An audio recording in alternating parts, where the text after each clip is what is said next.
right?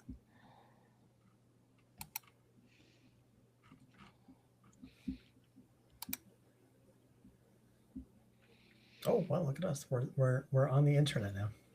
We are on the internet. Very exciting.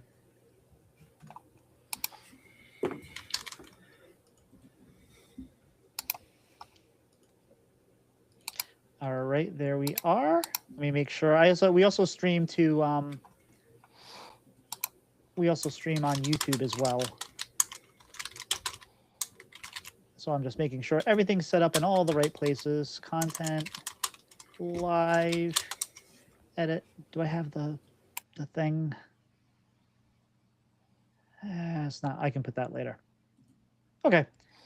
Looks like we're set. Everything's good. Bread and Butter is now streaming live. Hearthstone. No, I already set that. I hate when I set it and then it goes to different things.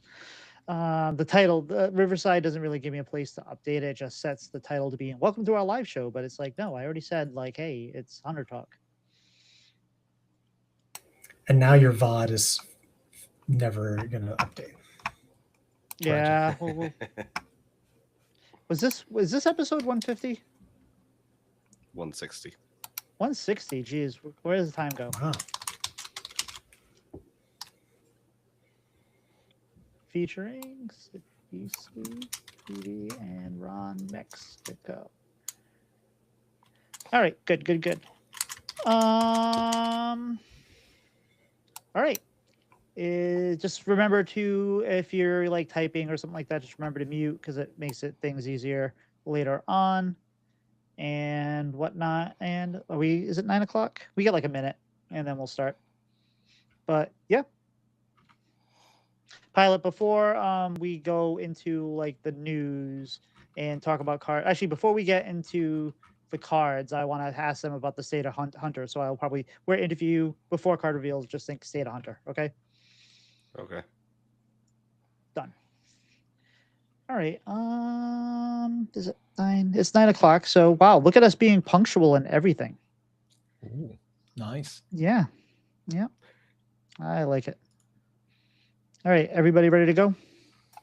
Am I visible? I somehow was running Wi-Fi even though I was plugged into the router. I can see you. Okay. You got a little blurry for a second there, but you're visible enough. Okay. I thought it was the acid. On the live stream, yeah, I was about to say on the live stream, it looks like I'm on acid. So anyway. Nice. But hopefully it'll be smooth out. All right, anyway, go ahead. All right, here we go.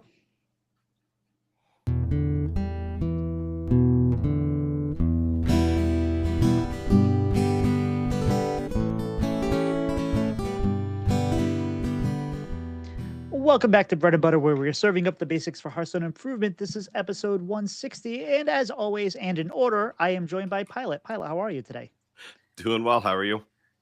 I am fantastic, and we have not one but two amazing guests this week. We have returning guest, one of our favorites, RonMexico. Ron, how are you today? I'm doing great. Happy to be here as always. I love doing the show with you guys, and excited to be the least esteemed Hunter player on stream tonight. I'm not sure if that's quite the case, but it's definitely in the ballpark. And we also have another returning guest. I think this is your third appearance, SidisiTV. How are you tonight, Sid? Hey, I'm doing fantastic. I'm excited to be here. I'm excited about Hearthstone. I'm excited to be on with RonMexico, one of my favorite Hunter players, legendary GOAT of Hunter. I'm excited to be on with Ron. Oh my God, we're gonna need boots to wade through all this, but that's okay. Sid, what have you been doing inside the game of Hearthstone? I'm assuming a lot of priest. Oh yeah. Always priest. Me and my one priest win. I have to lose a lot to keep that up. But yeah, I've been playing Hunter. I'm not as obsessed with Discover Hunter as Ron is, so I've been kind of waiting for the new content pretty much since the mini set dropped. But I've been enjoying some Food Chain Quest Hunter and some Face Hunter. But the other decks, I was trying some meme experiments and I couldn't get to Legend with them, so I had to shelve it. I believe that Donkey put out another Rye Cleaver Hunter, and he was 9-1, and I tried it, and I went like 1-8. which, you know, par for the course. But I'm always hoping that we have like 2 weeks left. Somebody needs to come up with a good deck. But anyway, Ron, what have you been doing inside of Hearthstone? Pretty much the usual stuff. I've been jamming a lot of Discover Hunter because that's been like my favorite thing for a while, and it's about to be gone maybe forever, which is kind of sad. And then I've just been kind of deck rouletting outside of that. So Hunter's in the rotation along with playing a little bit of like Arcwing Mage, playing some Demon Hunter that's just like the broken one with the blobs and everything. And then Whizbang just for the hell of it, because I didn't want to let my win rate get too high. You know, I couldn't just rotate through like a really good decks. I had to throw a terrible one in there. But Whizbang is fun for the variety, and because they buffed it to the point that it's like not terrible for a little while longer, to just kind of give it its last farewell. It's been interesting. It's been entertaining. Yeah, and Whizbang actually is very frustrating to play against when you are playing on the ladder and then you come across the Death Knight or the Warlock or some of them are really good now, and it's really frustrating. But it's only a couple weeks. Who cares? Pylet, what have you been Automaton doing? Priest is really good against Hunter. Sorry. Oh, yeah. no worries. Yeah, I actually have not run into that yet.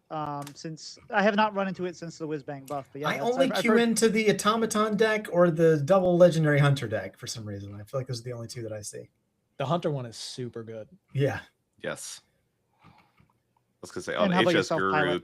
3 of the top 6 like individual decks are Whizbang decks, and the other 3 are Elise DH with different versions for Diamond through Legend. There's a few that are just utter high rolls, and then a few that keep it at a 50% overall. I can see editing this podcast is always already going to be interesting when I get to it tomorrow. But Pylet, what have you been doing inside of Hearthstone? Not a ton, just because I've been busy and sick. I did hit Legend on Wednesday or Thursday finally with Arcwing Mage. You know, got there, thankfully still had the 11-star bonus to kind of make that a little bit easier, and was able to win just enough after bouncing off the final boss a couple times, and then didn't play any more standard for the rest of the week after that. Entered at like 800, finished the month at 900 something, so I kept 11x, but just no time or desire to play this week. So we'll see kind of what I do with the new month leading into the expansion. Probably just play a little bit here and there, but you know, it is what it is. It's the last couple weeks before rotation and everything, and that's normally a good time that I just kind of chill, take a break, or we'll see what the unnerfing patch does. That's fair. And I have mostly been playing Triple Unholy Death Knight. I've been mixing in a couple other decks, and then like the Rye Cleaver Hunter we talked about. But outside of that, I decided that I should try to do some other things. So I created a new account, and I decided to choose my friend Toner. He told me that he was playing an account that no crafting. Like, so it's a free account with no crafting, and you just kind of play with what you got. So I decided I would do the same thing. So I started a new account. I went through the new player experience and decided to see if I ever do this again, if that was worth it or not. Decided I'm going to make some content out of that. So we're trying to use all the Buffalo, but yeah, no crafting. I did craft one card because you had to craft the card for the ladder to get the experience. So I crafted it and disenchanted the same card. I figured that's okay. That worked. But outside of that, we are, just playing. And very first game I played when I got to the ladder on level 25. Can you guess, Pylet? It's Protoss Priest, wasn't it? I think I got on stream right afterwards. It was Protoss Priest. Of course it was. Like my least favorite deck. That's a deck I can't wait to see go by. Even though I know it's a fine deck, there's no unbalance on it. It's just a deck I hate. But Ron, what have you been doing outside of the game? I've been sick. I've been sick for a solid week. It sucks. Yeah, I'm still not feeling 100%, but I'm getting there. So mainly just as much sleep as I can to try to recover. Almost there, you know. Not a whole lot outside of that. Just trying not to do too much so I can recover faster. At least you're not dealing with your parents' dog this time around while you're sick. That would have been worse. Yes, this is true. Sid, how about yourself? What have you been doing outside of the game? Sorry to hear you guys have been sick, man. That's rough. I can't afford to be sick because 3 of my family members have bought or have moved in the last month, and so that means I have been signed up to help all of them.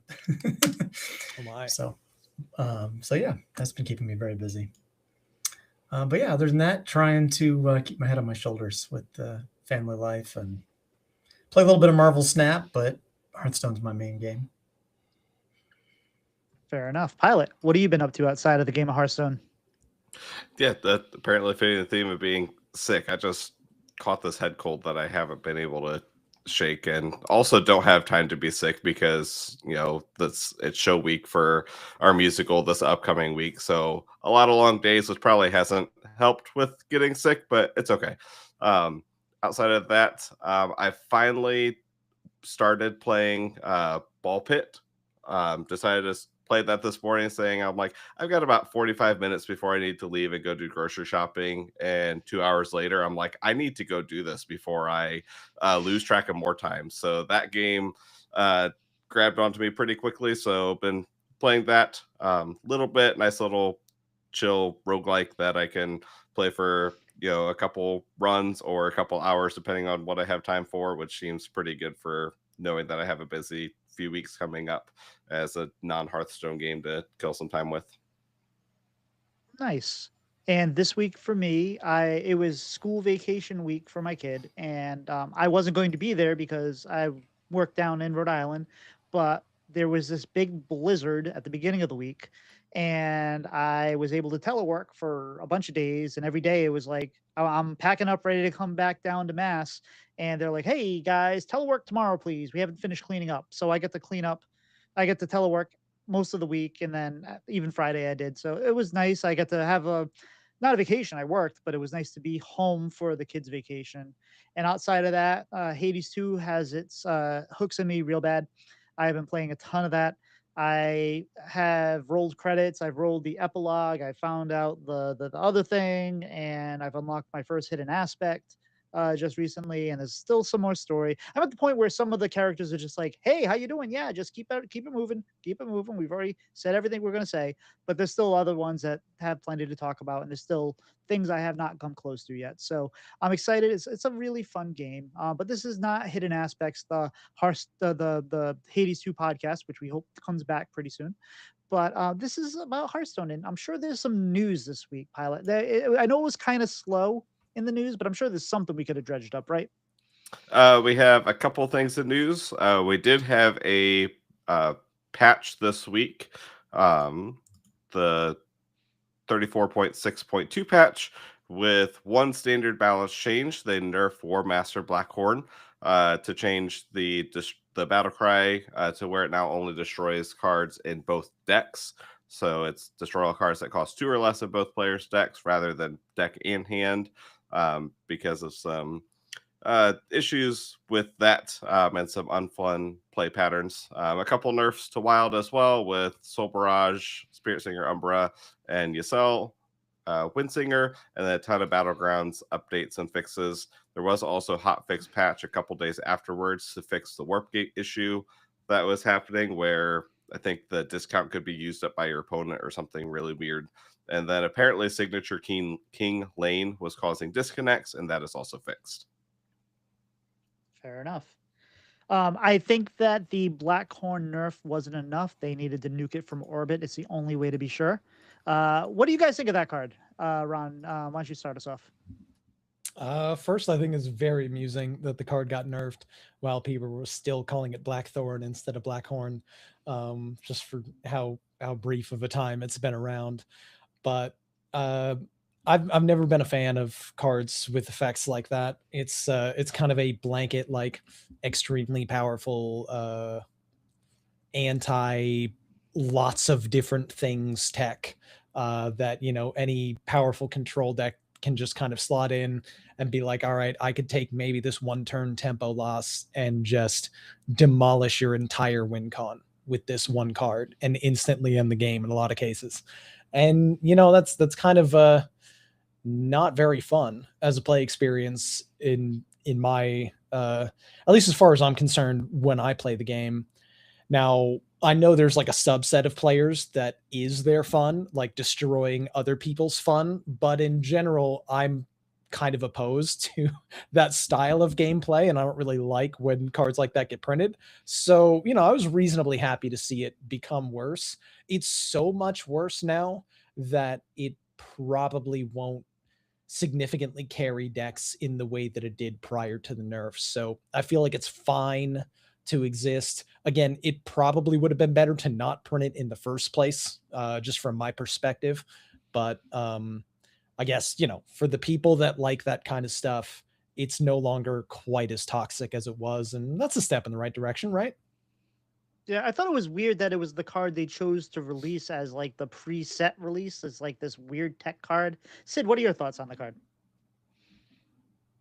I'm kind of in the same boat as Ron. I mean, I don't know. I've been playing Battle at End Time Quest just because it's a hunter thing I can do. So I've kind of had the taste of being the dirty villain who hurts your opponent's stuff. And I don't know. It's feels good when your opponent just concedes after you do the thing, but it's kind of like, how are they feeling right now? They're probably pretty salty. So I don't know. It doesn't, just kind of punching them in the face seems like a more legitimate way to win. But yeah, I know Blackhorn was really good against Discover Hunter, so that probably didn't help things either. Yeah, no, I didn't enjoy that. I kind of gave up playing Discover Hunter in the early days of Blackhorn's existence, and then I shifted to a deck that was a little bit better against Blackhorn, like just had more alternate ways to win. And then when they nerfed it, I'm like, oh, cool, I can go back to the deck that I already had. Nice. Yeah, and I when the patch came out, I mentioned this I think on last week's show, but I decided that I was going to try to make new things happen and try to like use the buff cards to do things. And one of the decks that I was excited about, thanks to Pylet, I think he had brought it up, or maybe it was Warshak, I forget who was talking about it, was the not Brand, Hemet. Hemet was going to be reduced in play. So I had the idea of, hey, let's play Hemet and let's play some Story of Karnassus, because that sounds like, a really good feeder into Brand, and we could probably make some interesting things happen. And the deck actually felt really good when I played it in casual before I brought it to the ladder, and then I got it to the ladder, and then it was Blackhorn, Ziliax, Blackhorn, Ziliax, Blackhorn, Ziliax, and it was just like, yeah, well, you know what? I think, like I said, Zacho talked about this on the Vicious Syndicate podcast a couple weeks ago, and how it just kind of it makes you so you don't want to even try to build decks, because it's like, well, what's the point? They're just gonna Blackhorn it. So that's why I don't like about it. And Pylet, do you have any final? I know we talked about it last week. Do you have anything you want to bring up? All right. Any other news we got? No, just a couple of reminders of upcoming stuff this week. We had the final reveal stream on Tuesday at 11 Pacific, so a little bit later than normal Blizzard time. And then Theory Crafting is this upcoming Thursday, March 5th. They have that on the website, and that'll be the normal 12 hours with different shifts. And if you want to know if your favorite streamers like Sidisi or Ron, or your favorite podcasters like Tito and Pylet are going to be doing any theory crafting, they get to announce these things on Monday. So just listen then. If you're listening to the podcast, go check it out now. If you're listening live, you got to wait till tomorrow to find out who's there and who's not, but you can usually probably figure it out. Any other news, Pylet, or are we good to move on? I think we're good to move on. All right. So before we start talking about new cards, I want to do a little hunter talk. Ron and Sid, why don't we start with Sid this time? What do you feel like the state of Hunter has been over the last year or two? As Hunter mains, have you been happy with Hunter? Is Hunter in a good place? Is it in a bad place? Is it an okay place? What are your thoughts on where Hunter is right now? And we'll talk about the future with the new cards after. But right now, going into tomorrow, how's Hunter? So I feel like I always have to go in the Wayback Machine and like collect my notes, because it's hard to remember even 3 or 4 months ago exactly what was happening, especially for someone who's a specialist. And like, that's pretty much all I play, which is kind of weird. But I think Hunter's, in a decent spot right now. I think Discover Hunter has just been kind of one of the historic Hunter decks of all time. It's just like the highest skill cap Hunter deck ever, I think. So it's just been a really cool end of the year to kind of see that. deck, hang around, not get nerfed. I think at this point people are pretty tired of facing it, but it's been a deck that I feel like has been solid and maybe not too irritating or not so overpowered that it gets nerfed. So I think that's been a really cool kind of era for Hunter. The other things that we have to do are some things are kind of neat, but it's been tough to kind of meme around with Hunter, I think, this past year. So, my off meta experiments that would hit Legend are not as much variety and uniqueness as I would like. Some stuff has been fun, but it's definitely not been the easiest to climb with. So overall, I'm not unhappy or anything. It's been a good time. But the Discover Hunter, correct me if I'm wrong, but that doesn't really feel like a Sidisi kind of deck. Like that doesn't feel like the deck that you're excited about. Did you like playing it? Was it a good deck for you? Yeah, I mean it's fun, and there's so many different flavors and things you can do with it. It's a very flexible shell that you can kind of tinker around with. I just love that they printed this for Hunter, and it's this special kind of package that we had, and I think it was a really cool concept, really well designed. I probably should do like a tribute post before a rotation for it. But it's kind of like the wild seeds. Anytime your favorite class gets a really cool package, it's always great for that whole rotation cycle. And how about yourself, Ron? What do you think the state of Hearthstone has been for Hunter for the last year or two? I mean, let me start by saying in terms of variety, it's been kind of meh. Like there's not really a lot of options to go with if you want to feel like you have a solid chance of winning the majority of your games or 50% plus of your games, that there aren't a lot of archetypes that work very well.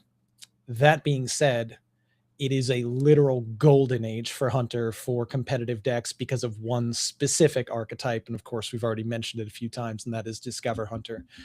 Discover Hunter has become, I think I can unequivocally say now, my favorite Hunter deck of all time. It is just so complex, so flexible, so many different routes that you can go with and win games. Frustratingly, a lot of people are going to have a lot of problems with the deck and say, oh, it's not that high skill testing, or this is stupid or whatever, because of the existence of Grifta. And there's so much with Discover Hunter and Grifta that's just like, okay, play Grifta, roll deal 6, do a thing with Neri, haha, you win the game. And that's annoying and kind of sucks, just as like a gameplay pattern that will repeat over and over at the highest tiers of Legend Ladder and so on. There's so much that you can do with the deck that's really interesting and fun and complicated. And the times that you miss on the Grifta or don't draw the Grifta or something else like that in those types of scenarios really make it super fascinating. It was really cool to see it as like one of the top decks being brought to competitive tournaments. Traditionally, for a while in Hearthstone tournaments, Hunter's always excluded. It's never good enough.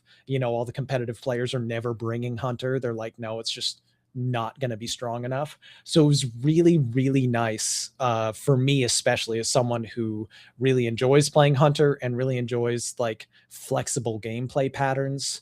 And I pride myself a lot of times on being able to play at a higher level when I really try. And that gave me the opportunity to do that and have a lot of fun with it, and just, wide open things. Like it's so hard to play that deck correctly. I'm not sure I ever have. I'm not sure anyone ever has, just because there's a new decision to make that branches in like all these different paths, and then that decision will keep branching and so on. But the beauty of Hearthstone sometimes is that you don't need to play perfect or even most of the way correctly. As long as you can do good enough, you can win that game. And that deck is chock full of decisions that you can make that lead you to a new decision that winds up being good enough. And it's just been a lot of fun. It's been a total blast for me. I'm going to miss that deck so much when it's gone. As an expert on not playing completely correctly, I completely understand and agree. Pilot, I know you played some of the deck too. Do you you a big fan? What do you think of Ben Hunter the last couple years? Yeah, I enjoyed the Discover Hunter. It was, like it's been said, it was really nice to have a hunter archetype that was really flexible because we had so many different variations on the deck, especially the past handful of months of, was it correct to run Elise, not Elise, back to Elise, back to non-Elise to go more aggressive, things like that. And then I really enjoyed the quest hunter as well for a little bit. It never really took a huge meta, slot, but it definitely was good enough for the couple months that I was playing it, and I was catching plenty of people off guard, especially once they switched it to, once they made it Discover, and you just roll Agamagan and kill people out of nowhere. So that's normally good enough.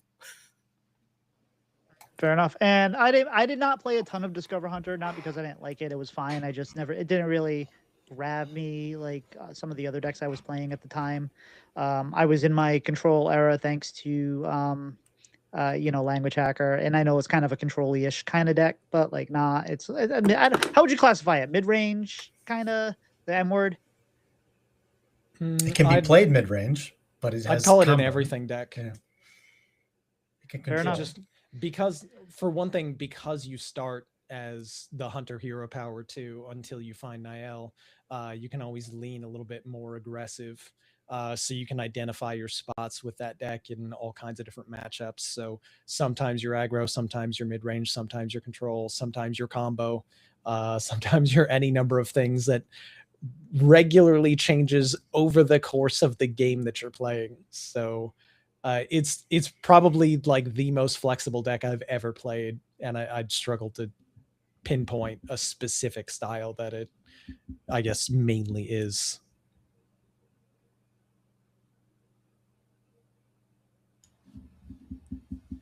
Tito, I think you're muted. I was just checking my Pilot, audio there. Do we want to start talking about some new cards? Yes. We probably should, because we have quite a few cards to go through, especially, we were talking about it before the show where like there's a lot of new cards. I'm like, there's not that many. I realized I completely missed Warrior when I was grabbing stuff earlier, so those are in the show notes now also. So thankfully it's a lot of packages for most of the classes, but I suppose we'll start with Hunter, since we have two people who enjoy Hunter on the podcast, and couple different things going here. We have a bonkers 1-mana 2/2 card that we got, some dragon cards, repeat 1-cost cards, so a lot of different things here with Hunter. Sid, what sticks out to you for the new cards so far? Actually, Sid, before you answer that, we inside of Hearthstone, you did a thing. Why didn't you talk about that? So I was on the official reveal stream for some of these, and that was amazing. It was cool to hang out with some other personalities and be kind of a hunter representative. I did have to comment on Mage cards, which was a little awkward. And they tried to convince me to play Mage, and I was like, meh.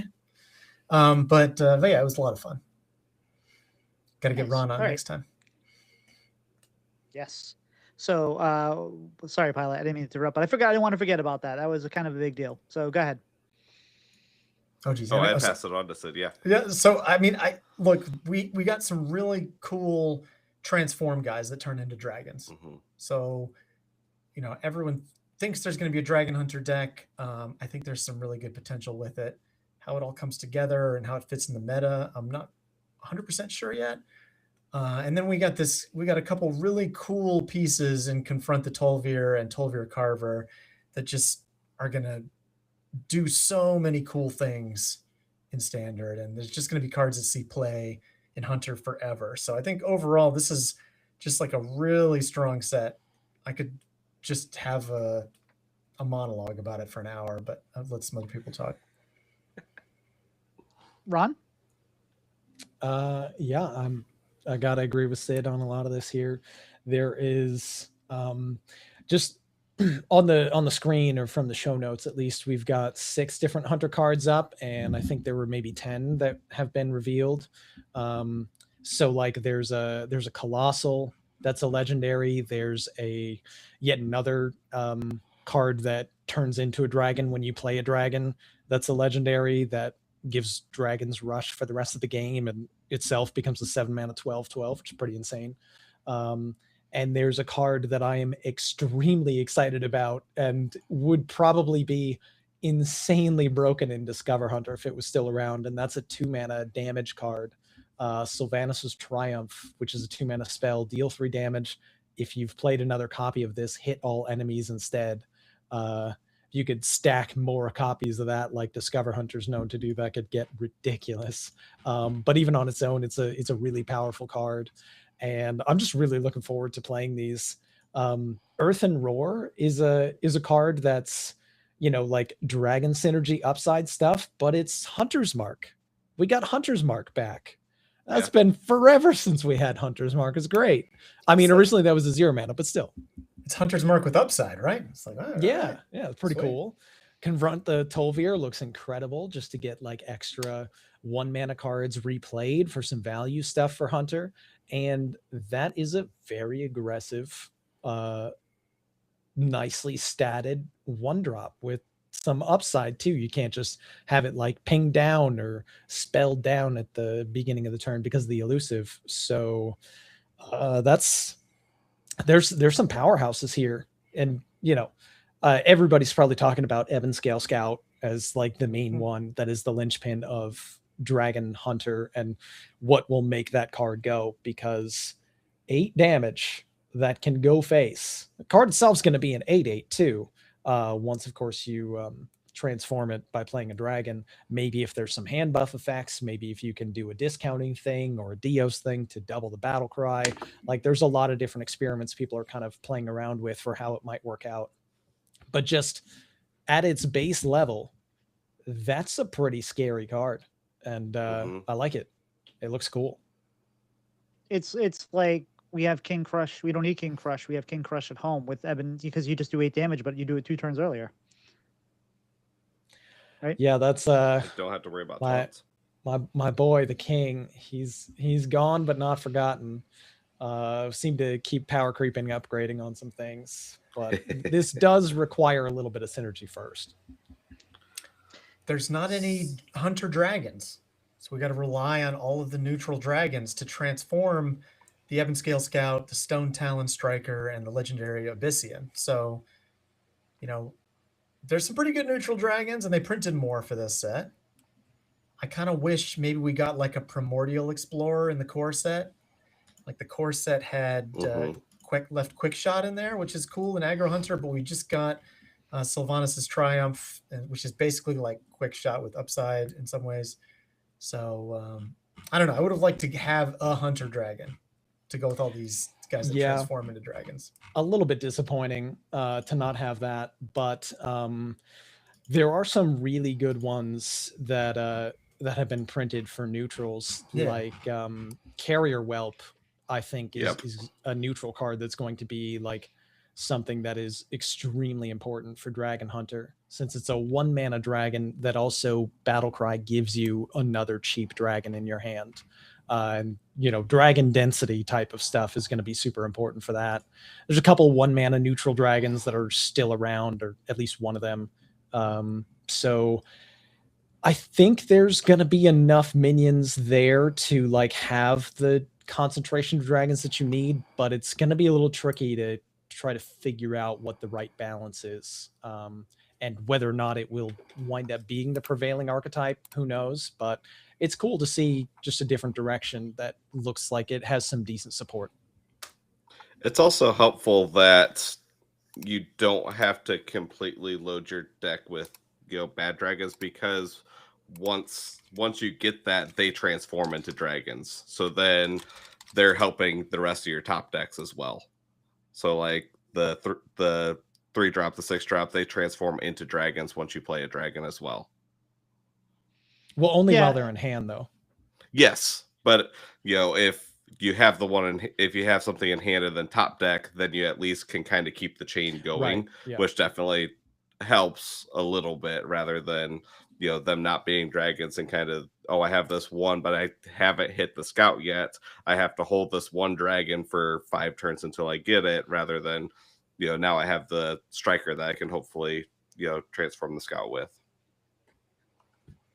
It looks like it's going to be a lot of fun and powerful. All these, again, they all look pretty powerful. We've been dealing with a low-powered format. We won't know until we actually play with the cards, but I'm excited about almost all the classes. They all feel like they're pretty strong. But Ron, you guys got one of the weirdest cards ever. What are your thoughts on the Colossal? Yeah, it's strange. I'm not sure exactly how it's going to work. At least as far as like trying to make a deck that plays to the Colossal strengths the most. I feel like more likely it's just going to be like one of the top end cards in aggressive decks. Where it's just like, this can just give some extra really difficult to remove board presence and extra damage to just kind of buff up, whatever board winds up sticking around. But Colossal plus 99 is really weird. That was crazy. So so you're always board locked. If this minion survives, you're always board locked. But also there's lots of single target removal. So, you play this as a 7 mana, 12 health minion, and you hope that it sticks so you can do all your things. And on the one hand, there's the downside of I don't want to be always board locked in case I get like frozen or just locked out to a point where my board size is being used against me and it's too awkward to try to play anything from hand. So I'm mostly floating a lot of mana and passing with like cards that I have from hand that I want to play.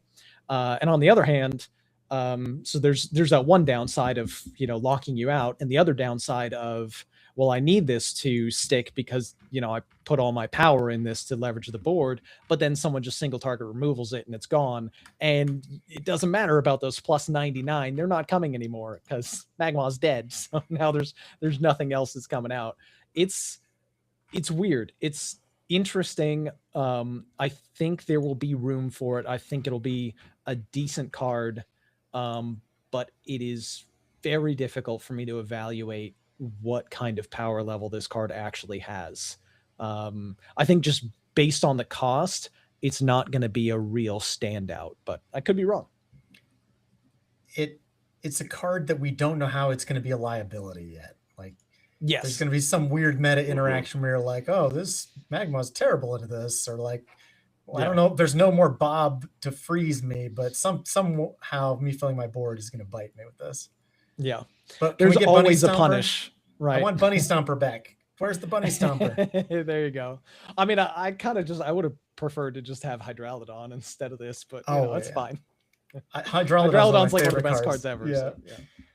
Can we talk briefly, Tito, about Carver? Because I feel like this card is a bit slept on. I mean, everyone knows this kind of permanent mana discount, choose a card to discount every turn is pretty crazy. But I guess in my mind, it seems like a card that, okay, maybe it's just going in your funny combo deck or your deck that's running, some really expensive cards.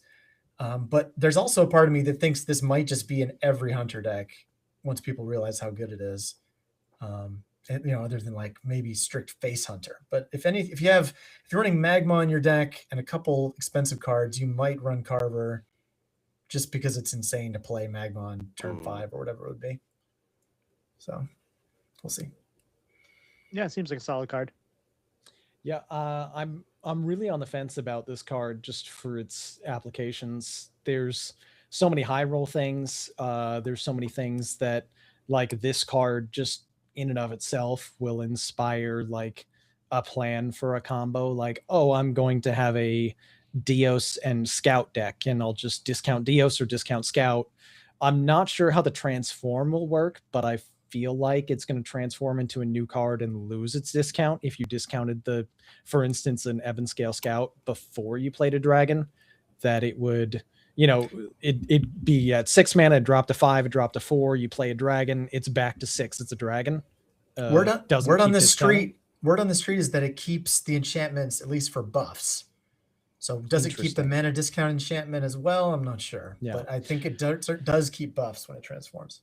I feel like we won't truly know until we see it in action. It's just like kind of a default Hearthstone rule for me is I don't believe anything until I see it. But we'll see. Like that would obviously make it even better. Maybe it works that way, maybe it doesn't. And I like what you said, how you can just use this with like one of your higher mana power spike cards. And just you play this on 3 to set up a really powerful 5 or 6 or something. And that might be the primary use of the card. I'm not sure because playing a 3 mana 3/2 is a pretty rough tempo loss. It is. So I'm not sure how much decks, especially Hunter, that regularly leans on keeping kind of control of the board and the game state as far as staying ahead of things, is going to be able to still like stay on schedule by playing this kind of card. It might not come down on 3. It might have to come down on 5 with something else so that you're not getting wrecked, for instance, when you play it. But there's a lot of potential there, and it's an interesting card. And I'm excited to see it being printed to see what's going to happen with it. I want to run the dragon deck with the Murazond guy. I think it might have been last set, or maybe it is. I don't know which set the Murazond's from, but it fills your board with dragons and heals you to full, and then your opponent gets 2 turns. Is that how it works? Oh yeah. But like if you've played Abyssian, all the dragons have rush. So I'm excited to hit that Murazond with the Carver, and then I think that'll be fun. So yeah, that's my pet project. I did try to make that work by getting that out super early in a ramp druid, and I did get it out by like turn 4 or 5 a couple times, and I still lost those games. So okay, so maybe I should pick a different pet project. But I mean, the problem, usually giving your opponent 2 turns is also giving your opponent the victory. Yeah, but fair. you never know. There could be something else there that supports it. but maybe after rotation we have better dragons in the pool and less bad dragons in the pool and whatnot. So who knows? But it definitely, yeah, that was one of the first things I did when the last set came out, and yeah, it did not quite work out as well as I was hoping. I kind of knew that, but I was like, I have to try. So Sure. Pylet, any final thoughts on Hunter before we move on to Sid's other favorite class, Mage?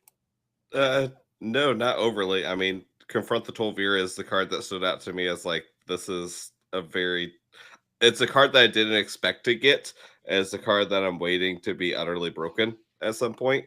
And same with like Earth and Roar if we get any more trample effects. Right now I just have Briarspawn Drake. But if we get any more, we had Trampling Rhino before, we had Always Bigger Yormonger. If we get anything like that again, Earth and Roar is even more busted. I mean, we still Agreed. have Neralex, so Briarspawn Drake might be friends with this, right? Yes. True. All right, so Pylet, let's go on to Mage. I know you're very excited about this legendary, so why don't you start us off here? I am quite excited about Mage because Mage says damage on pretty much all the cards that we saw. And I'm here for that. So we got the legendary Archmage Kalik. 4 mana, 4/4 battle cry. Give all spells in your hand and deck spell damage +1. That's a bonkers effect. I haven't had a chance to really take a good look at what our spell pool looks like after rotation. We lost a lot of ping effects, which is, we don't have the chalice anymore to where we can't make, gigantic board clear out of this, but still have a lot of damage spells in Mage. And we got some more with Sleet Storm, a 1 mana spell, deal 2 damage, deal 1 damage to a random enemy minion. Raincaller, a 2 mana 1/4 elemental. Each time you deal damage with the spell, each turn gain +2 attack.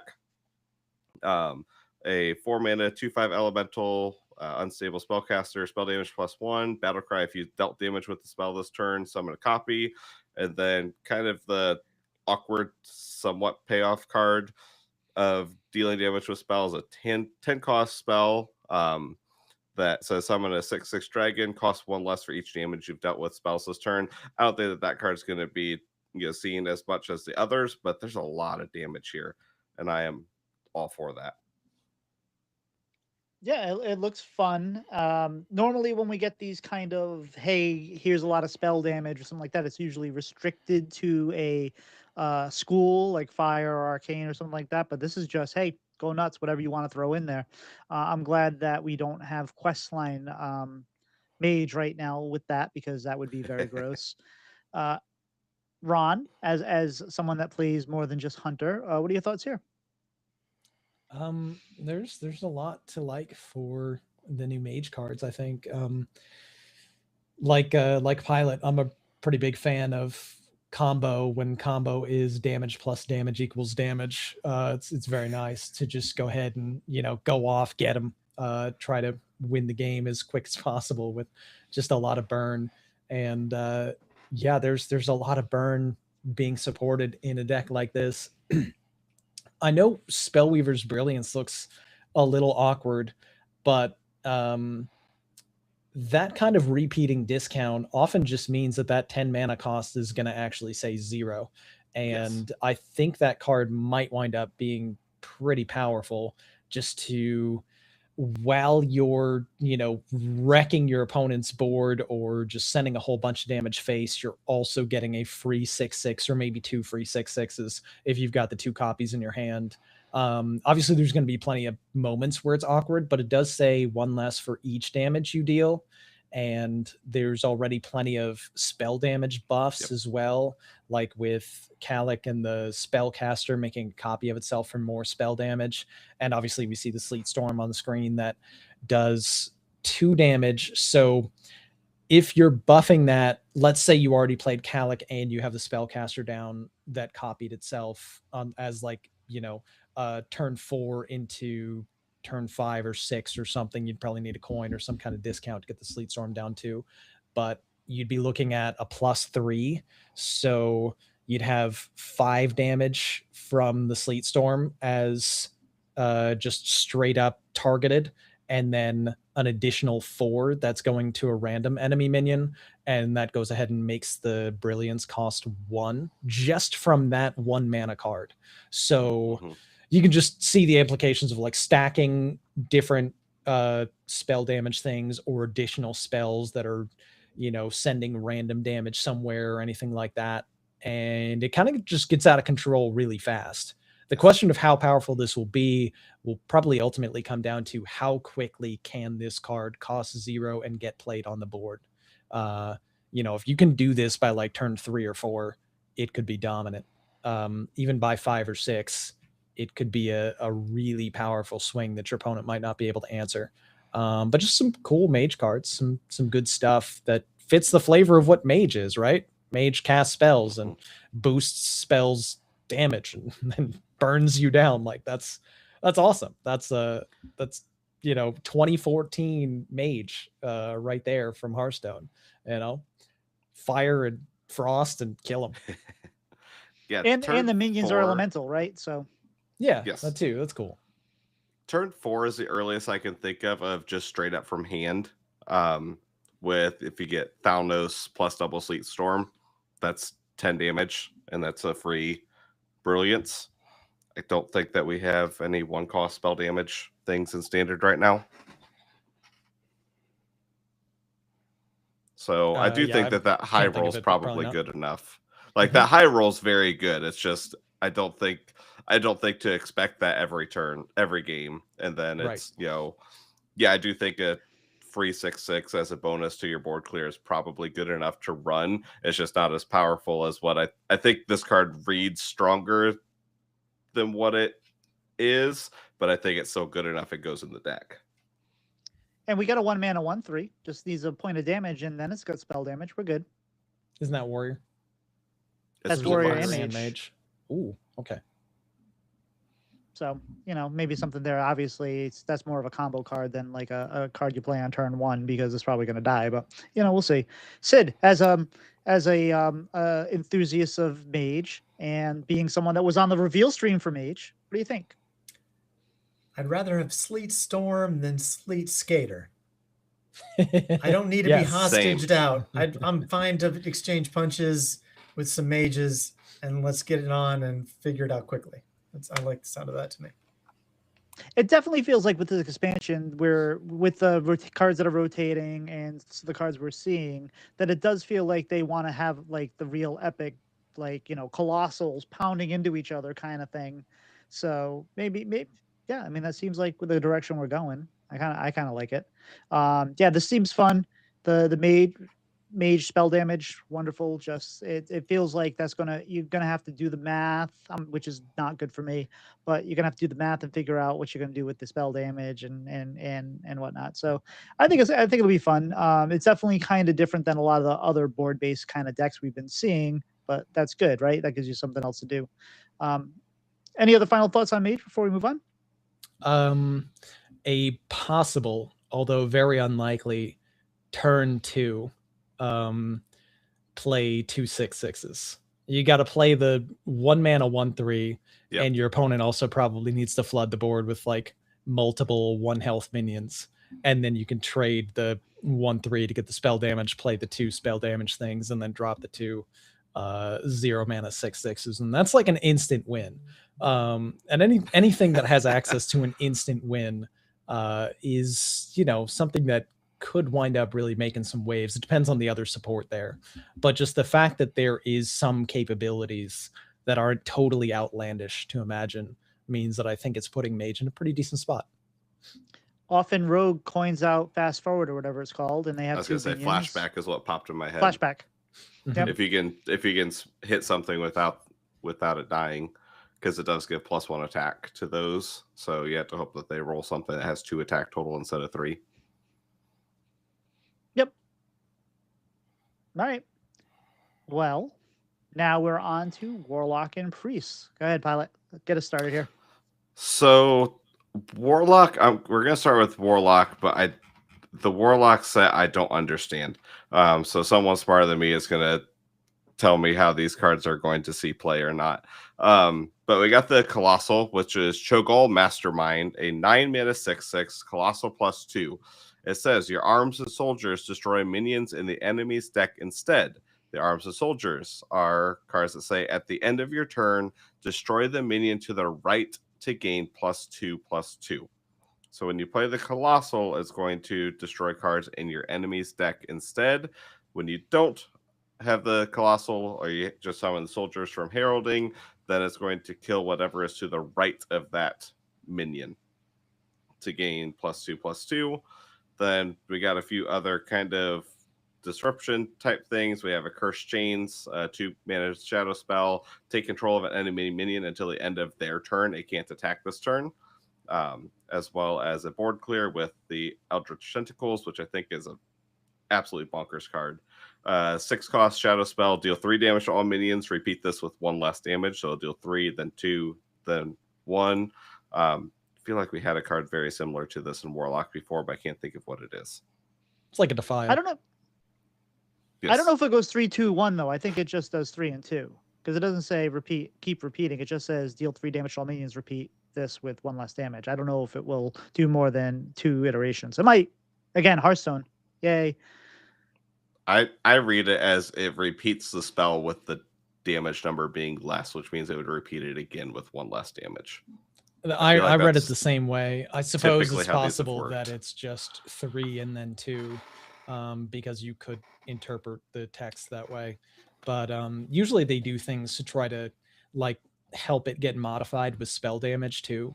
So it looks like it would be a card that is repeat until you run out of damage. So if you wound up getting some kind of spell damage effect, it'd be 4, then 3, then 2, then 1, is how I'm reading it. But I don't know for sure. So I'm looking at the kit here, and I'm kind of surprised Cursed Chains isn't also a Herald card because it feels like it kind of goes with the Colossal, which is the 2 mana take control of an enemy minion until the end of the turn. It can't attack this turn. Like, so basically, you want to get a soldier down with a Herald or with a Herald. You don't want it with actually Cho'Gall yet, and you steal it, and then you kill it, and then it gains stats And remember, every time you herald, so it goes +2/+2. 2 heralds is going to be +4/+4, then +8/8. So I think that's kind of what we're expecting to do here. Is like you have that to steal minions and eat them. You have the disposable acolytes, which when you play or discard this, summon 2 random 1-cost minions. So basically, you're just trying to play these soldiers and then play these, either get these cheap minions. You have the disposable cards or the temporary cards you can generate. You can steal your enemy's minions. So I can see that. And then instead, I don't know what the card to the right in the deck is, but it's just each a card in the deck, I suppose. And Yes. that's going to be, this is pretty much you know, for that guy that we were talking about before that likes to destroy your things, that plays Blackhorn, they're going to love this kind of deck right here. Looking at this image, like with the priest and the Warlock cards, there is so much purple here. It is almost hard to like see anything because it's just a whole blob of purple. It's hard to distinguish, and it's a cool like, you know, each individual card is cool, but it's really kind of interesting. And we got a location, which is a 4 mana 2 4 mana 2 what do you call it, durability Herald Cho'Gall. Draw a card. That seems a little pricey for what you're getting, but maybe it's good that a deck like this is somewhat pricey. Cho'Gall is 9. Yeah. So Ron, what do you think of Warlock here? It's an interesting set. There's a lot built around Herald and the Colossal that, you know, is a little bit difficult to evaluate before getting to see it in action. Like more so than some just standard type of effects, like, oh, I know what this does, I know what to expect from something like this that's like a deal damage or destroy or this or that. So Eldritch Tentacles looks really powerful to me. That's a type of effect that we've already seen before, and we've seen it do well. Some of these other ones, they could be very good, they could be very bad, they could be anywhere in between. And I think it's going to be highly meta dependent, as well as, you know, a deck that finds a way to make it work with some kind of like control-y shells, because it definitely looks like it leans very much towards the slower side.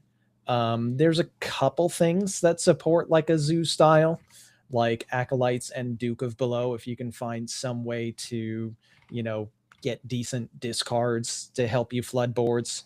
But for the most part, I think this is leaning more towards like a control angle. And pretty hard to say. I mean, how quickly can you draw the Cho'Gall? How quickly could you maybe, you know, split the Cho'Gall to cut its cost and play that sooner? Is that even the best thing to split? And do you even want to go with the Cho'Gall plan in the first place? The Curse Chains and the Herald interactions look really interesting. You just have to be really careful with how you order things. So when you summon something, a random summon will always show up and spawn to the right. So when you Herald, it's going to spawn to the right, and it will be your rightmost thing. So it's going to eat nothing. If, let's say, you don't have Cho'Gall down on the board.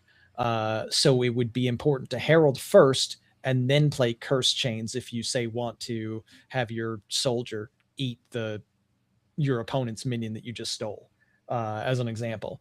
And that looks like a pretty powerful thing that Warlock can maybe do, especially if you are able to steal some kind of high-value opponent Death Rattle minion or something. And there will be a lot of Colossals that exist, of course, in this new set. So being able to, just with the cards we see on board, let's say you've already played Shrine of Twilight at some point, you can, for only 2 mana with an open shrine, just steal a thing and make sure that you eat it. Or, 4 mana with like Disciple and then Curse Chains. You just have to order it right and don't go Curse Chains and then Disciple and then go, oh god. But yeah, I don't know. It's interesting. It's a new archetype that is kind of like a different way to play, and I always love when something like that gets introduced. As long as it's not like a super toxic game style, which this could be. I don't know. Eating a lot of cards from your opponent's deck. How relevant is that? In when you go like long games with control and fatigue, it's very relevant. If it's just like against an aggro deck, it barely matters. They're not going to care. They didn't even plan on seeing their whole deck anyway. You can go ahead and eat 10 cards from my deck. I'm going to kill you with the cards in my hand. So who knows? Really hard to figure out if this is good or bad. I don't know. And we no longer have an endless portal of minions that gain +2/+2 at the end of a game. So that matters a little bit more, right? You're not gonna, if you start eating their minions, they're not gonna play, the what's his face there, kill Jaden and get minions forever. Ron, on a scale, how long do you think the what do you call it? The visuals are going to take if someone plays the Eldritch Tentacles into your Colossal? Well, if you're talking about the Hunter Colossal, the tentacles won't be enough to kill it itself. So, we're going to see the 3, then 2, then 1, if we read it correctly. And I think that Colossal things spawn as like 2 health things.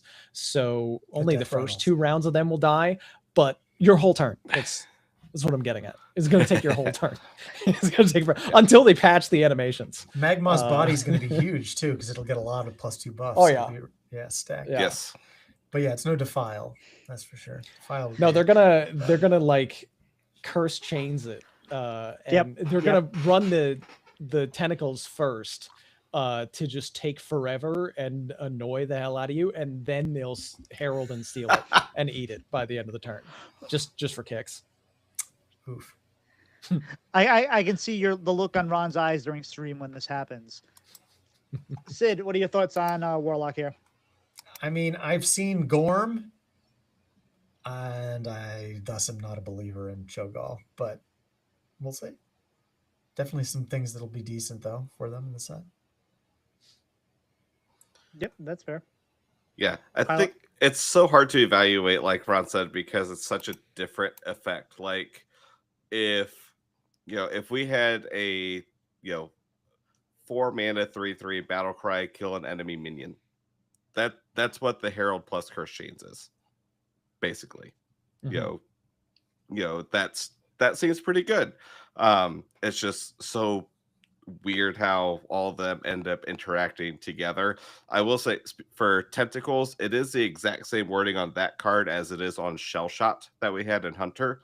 Deal 3 damage to a minion, repeat with 1 less damage. So it should do 3, 2, 1, and then if it's buffed, then it'll go down from whatever that number is, and that has been pretty typical for those spell damage cards.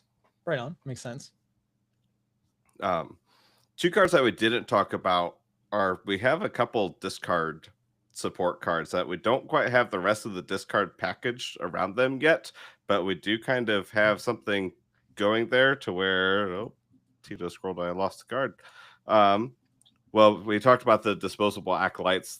When you play or discard, get 2 random 1-cost minions, or summon 2 random 1-cost minions. We also have Duke of Below, a 4-mana 2/2 rush, has +2/+2 for each card you've discarded this game. So if we start getting any more discard stuff, then these start seeing play. We do have the 1 neutral where you choose a card in hand to discard that we've already seen. So there's little bits and pieces that have started to pop up. I can't remember if we keep any other discard things in standard currently, but if you generate there's a little bit there. If you generate temporary cards and they go away, are they considered discarded? Yes, they are. Okay, so we have ability to do that too. So we have more options.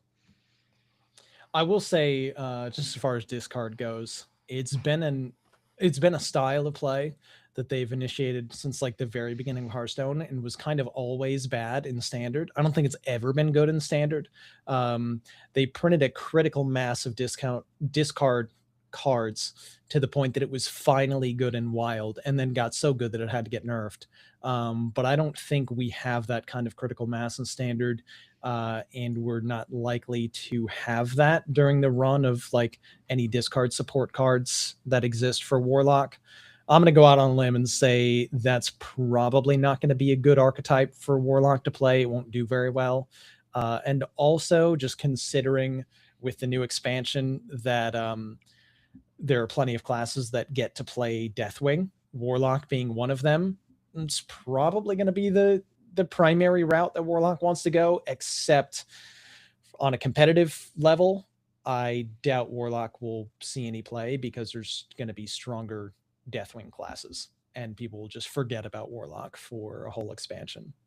That's my prediction for now, but I could be wrong. I don't see things that wow me. I see some potential there, but I think more likely it's just like you spin your wheels and do some things that might be a little bit flashy, but aren't going to win you games.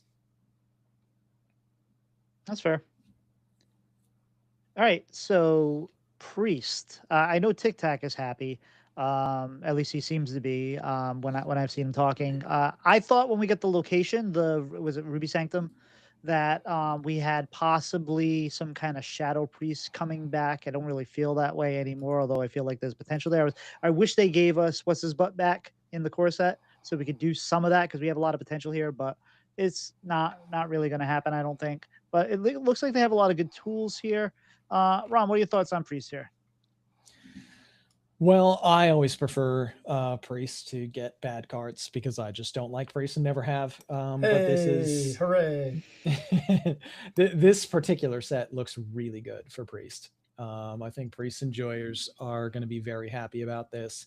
Ruby Sanctum looks absolutely incredible. Cleansing Cleric looks really, really good for Priest. You've got Purifying Breath as a way that can kind of synergize with those. Schism even looks like a really powerful card that fits Priest style in a lot of ways. Mend is super cheap and a really strong effect, like absurdly strong effect in a lot of ways. And then the expensive stuff actually doesn't wow me all that much, like Alexstrasza and Black Blood, the Colossal. Like those are meh. But overall, I think Priest is getting a really good set, and I think it'll finally see a lot more play on ladder outside of, your sprinkling of like Protoss priests. It's been a while since I queued into any priests, so I think this is going to give a little bit of a comeback to Priest, which I gotta say I'm a little sad about. I just want to keep him down forever, Speaking of sad about Priest, Sidisi, what are your thoughts here? Yeah, I'm not thrilled about Control Priest being just like always on the menu again, but I don't know. It's fun. I don't agree with Delete Priest because I do think it's important that Hearthstone has a proper villain. So if you remove the number one villain, then they'll just move on to a new villain. So we might as well just have it be Priest. But I'm not excited to face some of these. They're probably gonna be really annoying. Yeah, they look very annoying. Pylet, you ready for some Priest? Yeah, I actually like some of these cards have some interesting flexibility as well, and possible niche cases in some of the other archetypes that haven't had enough support yet. Because a lot of these to where they deal with full health, or you're wanting to buff the health, and we had the hand buff your health cards. We still will have the bird Arceus from Unguro in the stays during rotation. So if we have a lot of large health minions, there's something there. Ron already mentioned Alexstrasza. It's not on this photo because it's farther down because it was revealed on one of the non-class streams. That card's kind of strange and doesn't wow me as much, like Ron said. It looks flashy, but I don't know. I just might not get it. But the Cleansing Cleric is absolutely insane. Just making every heal effect heal 2 more for the rest of the game. And then Ruby Sanctum also works with the 2 mana card. Purifying Breath, deal 5 damage to a minion. If it dies, restore 5 health to the enemy hero. If you Ruby Sanctum, then that says deal 5 and deal 5 if it dies. Or 7 if you've played a cleric. So or 9 if you played it twice. There's some purple priests in disguise in a couple of these cards for sure. Also, one other thing that stuck out to me is there's a lot of really powerful looking even costed cards for priests, and then powerful, like really cheap cards, like the 1 mana cards. So priest is absolutely something that could use the new Gen. to have like, you know, a hand full of even costed things as an example, and just like a cheap one or something that they can dump. So they play that, they play again. All of a sudden now their hero power is healing 4 instead of healing 2. And then they could play the cleric to make it a heal 6. And maybe they're just never dying at that point, you know. It kind of gets out of control. So I see some real headaches on the horizon with Priest, and there's a lot of ways to explore for how to build a deck like that. And they got a nice cycle card in Mend. It's going to be interesting to see how Mend works with Ruby Sanctum, because that's a 1-mana spell, restore a minion to full health, draw a card. That's something I think they needed. And I don't know, would Ruby Sanctum kill a minion? Or would a damage minion? Or I don't know. It's I imagine if you're dealing damage instead, then it would. But I don't know how they characterize the effect. If like restore is considered different from what Ruby Sanctum says, your next healing effect is a restore considered technically a healing effect. If you're restoring to full health, does that mean you can reduce to 0 health if you clicked this first? Probably, maybe. Seems like they're cards that look like they should work together because they were printed together, but I don't actually know how it's going to work. I feel like someone last week or 2 weeks ago, when Sanctum was announced, so it would have been last week, said something about, you know, don't use that in original Reno to heal to full health. It doesn't work like you want it to. And it sounds like that's something that people have misplayed in Wild, so that's how I'd assume that would work there, but I might be misremembering. Okay. All right. Well, moving on. Paladin. Paladin looks awesome. I'm not gonna lie. I'm excited. We got a 5-mana legendary Nozdormu again. Like Nozdormu feel like he's everywhere. At the end of your turn, give your minions Divine Shield. Any that already have one gain +3/+3 instead. We also have another minion that came out that gives all your minions, or any minion that has Divine Shield, has to be popped 3 times in order for the Divine Shield to go away. So that seems really solid if you can find a way to get those 2 out together. Bronze Redeemer is really good too. It's a 5-mana 3/3. The stat line is not great, but at the end of your turn, summon a dragon with stats equal to this minion's. So we're talking some hand buff stuff here. You got Inspiring Maul, which is a 2-mana 2/2 weapon. Death Rattle, trigger a random friendly minion's end of turn effect, which is Nozdormu. So that right there is you swing, and Nozdormu, if you have minions that already have Divine Shields, they're going to get +6/+6. Get Dios down there. It could be really, really gross. I mean, obviously, when you say things like that, it's going to be hard to get all those pieces together consistently, but I don't know, there's a lot of good things here. We have an aura that gives a 3-mana aura that gives your minions end of turn effect, triggers twice, last 3 turns. So we have some stacking here going on. At the end of your turn, deal 2 damage to all enemies from a 6-mana 3/6. Now all these minions are kind of like low statted, I think, but I think the effects that you're getting from them kind of make up for it. Sid, I know you're not much of things besides Hunter, but what are your thoughts on the Paladin here? Are you looking forward to playing against Paladin? Gonna eat him up? Yeah, I mean, I think this is an interesting deck to play against. I think the Sand Fury Aura and the Inspiring Maul are somehow going to do something kind of nutty that I'm not prepared for. So I think it's going to be pretty good from the look of this. And with, you know, the auras and things, we already have a bunch. We have a few things like this already, right? This is adding to. Yep, and we still have the Fable card, which gives you a couple extra auras and summons all the auras when you play it. Exactly. Ron, are you excited? Is Paladin going to make it into your deck rouletting, do you think? I always deck roulette with anything that isn't priest, if it looks interesting enough. I only have one rule for classes that I play on stream, and that's no priest. So I'm sure, like, this looks pretty interesting. There's some good stuff there. Nozdormu, pretty powerful, has a solid effect. The Sentry with random discounts could be pretty insane. Sand Fury Aura itself, of course, is a 3-mana holy spell. So Sentry could give you another Sandfury Aura, which could get really ridiculous because it would cost 0 from the Sentry.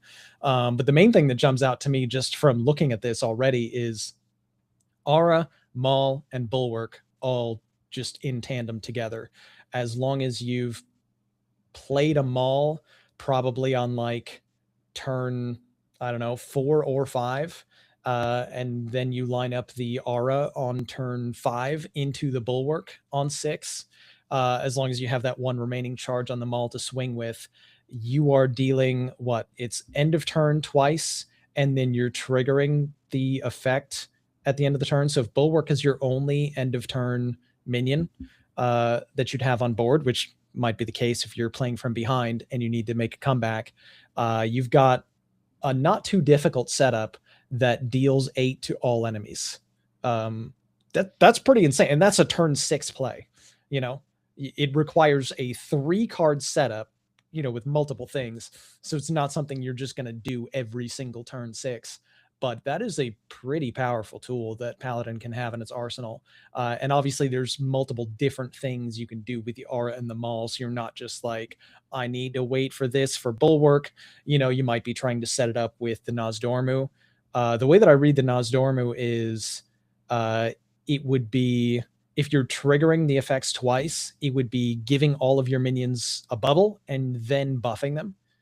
So like anything that doesn't have it, and you're assuming that probably you don't have a full bubbled board, right? So you have the Sandfury Aura up, you have some minions, you drop the Nozdormu, and it's going to give everything Divine Shield, and then it's going to follow that up with give everything +3/+3 all at the same time.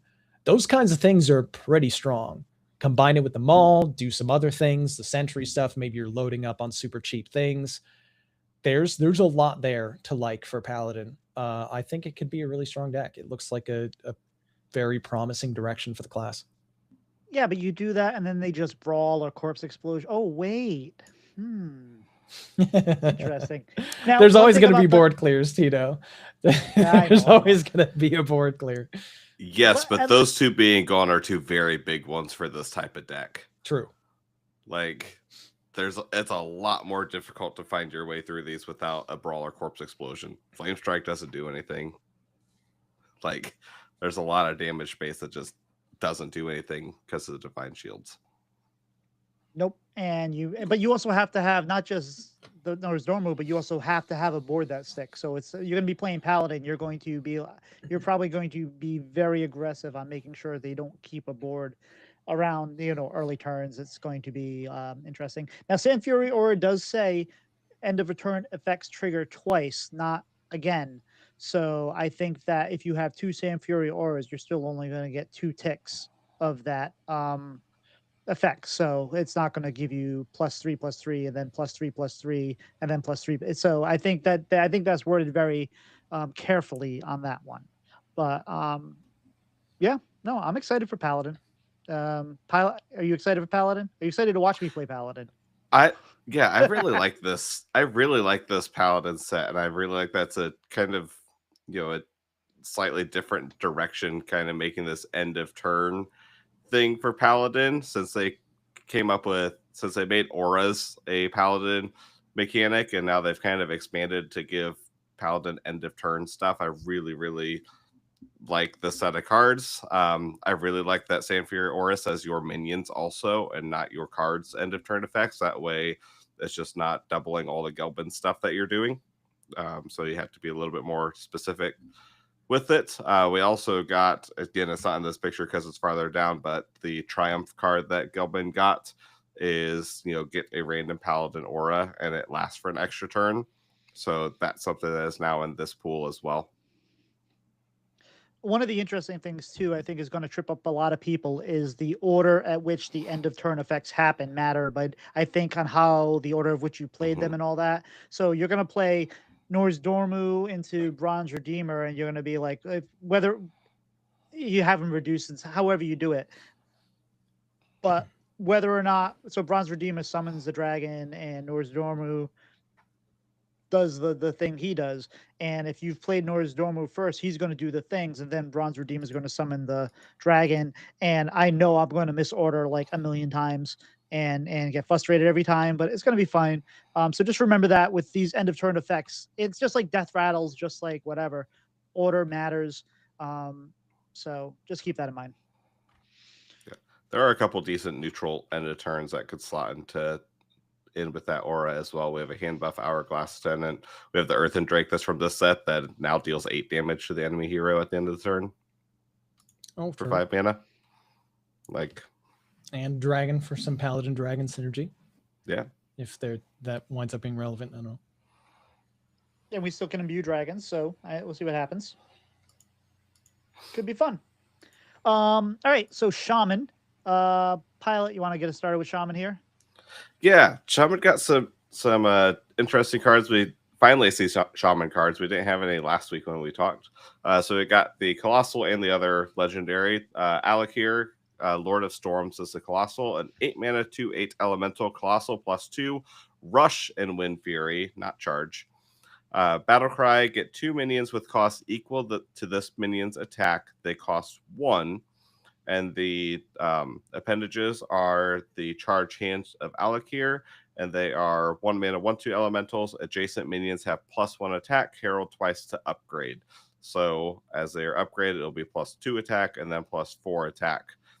So at a base level, Alakir, no heralds, is a 4/8. So you'll be getting 2 4-cost minions, and then it'd be what? Then 8 cost and probably max of 10 unless we have some weird minions from that off of the Battlecry. For the Herald cards, we got a 2-cost nature spell, Ritual of Power, Herald Alakir, get 2 1/1 elementals with Rush, and then a 2 mana 0/3 elemental Taunt Battlecry, Herald Alakir. So both of those will summon a soldier that gives the attack as well. So what do we think of the Colossal? I am glad it does not have charge.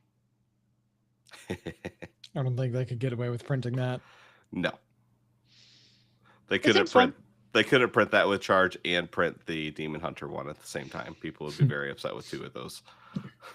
I mean, so this is kind of a thing that Shaman's already been doing, right? Like summoning big minions, like what was the spell that we were just been using? Nebula and stuff. So this kind of feels like right along with what Shaman's been doing. Yeah, it seems fine. The appendages don't have rush themselves, so I think that's fine. Yeah, but it's all about placement again. So you get this guy down, and then you have to figure out how you're gonna board placement is going to matter a lot more than it used to this expansion, because every once in a while it matters, especially if you generate Grom, a good hunter. But outside of that, usually the board you'll stick things around locations and stuff like that, but you got to make sure you're getting things right, and otherwise it's just not going to work. But I like this. The Herald cards seem okay. Yeah, this is pretty good. Ron, what do you think? Unfortunately, we don't have one of the more interesting Shaman cards that got revealed on the graphic, which is Muradin's Last Stand. 9 mana, draw 2 cards, costs 1 less for each time a friendly character attack this game. Because that's basically 0 mana, draw 2. Or at least it will be at some point in the game, which is huge. Getting to run 2 copies of 0 mana, draw 2 in your deck is really, really good for a card game. And that's going to be probably a staple in all Shaman decks. As far as Alakir, that's a pretty huge stat bomb. I think that is highly likely to make it into Shaman decks because it will summon big things. The Alakir is going to get buffed right away from the appendages that show up next to it, and it will gain that attack, and also has Rush Wind Fury. So you're just doing a whole lot of things. It's not a passive turn. It's a way to make a comeback on board, clear up something from your opponent, and also summon scary things. So turn 8 for Shaman, or possibly a little bit sooner, will be very scary a lot of the time. As far as the support cards around it, I don't know. They don't look all that impressive. I'm not sure what we're doing outside of Alakir and Deathwing and Heralding, and obviously Muradin's Last Stand to draw more cards and do those things.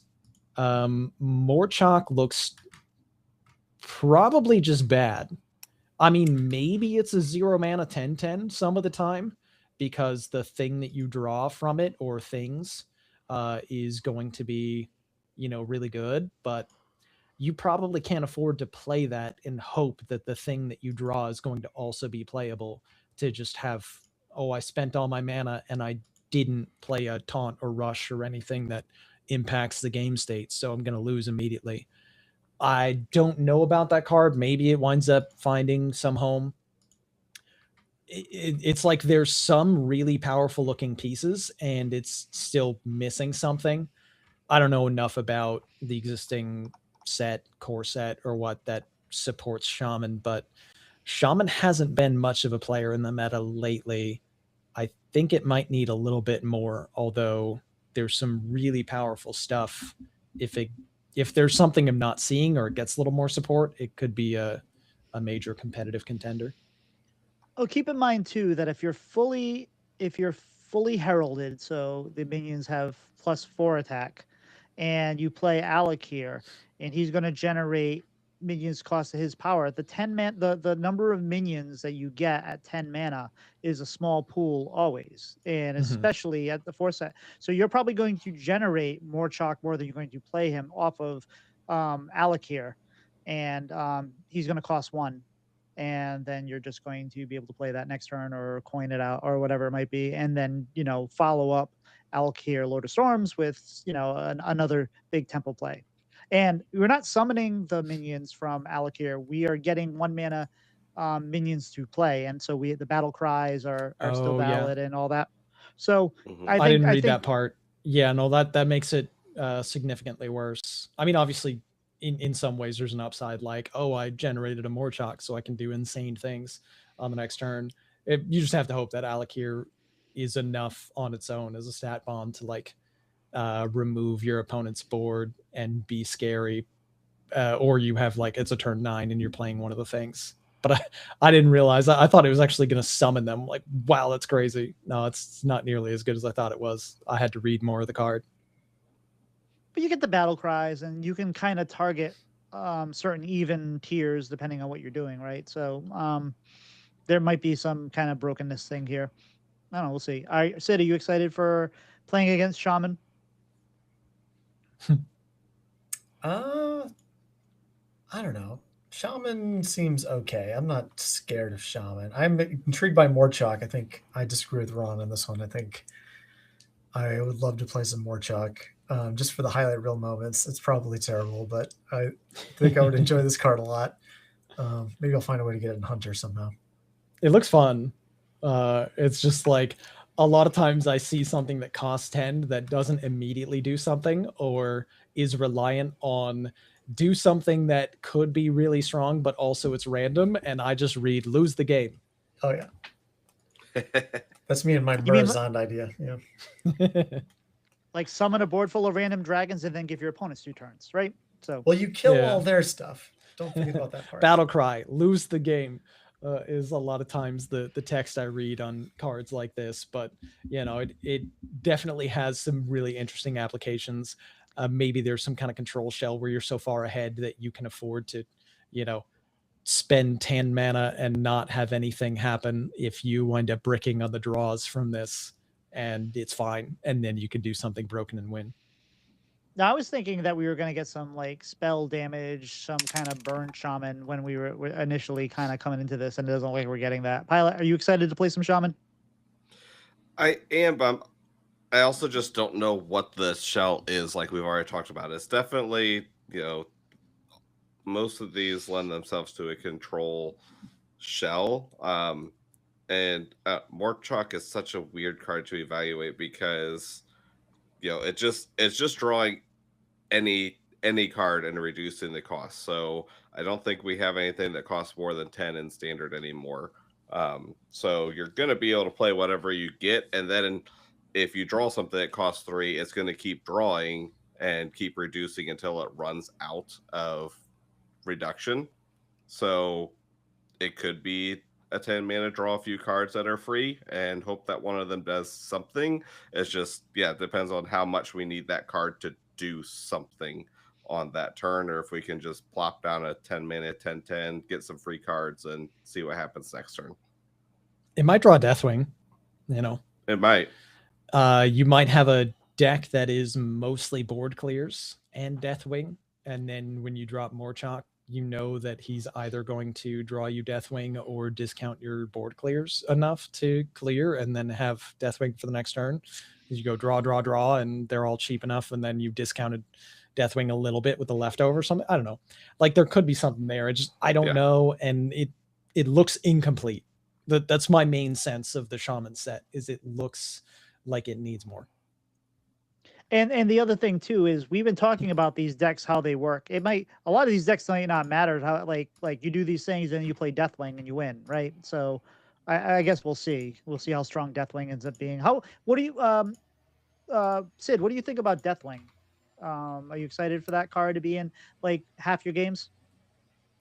I think it's BS that we don't get to use it in Hunter, but right, it's kind of it drives me crazy. It's Excavate all over again. Just give us the cool one.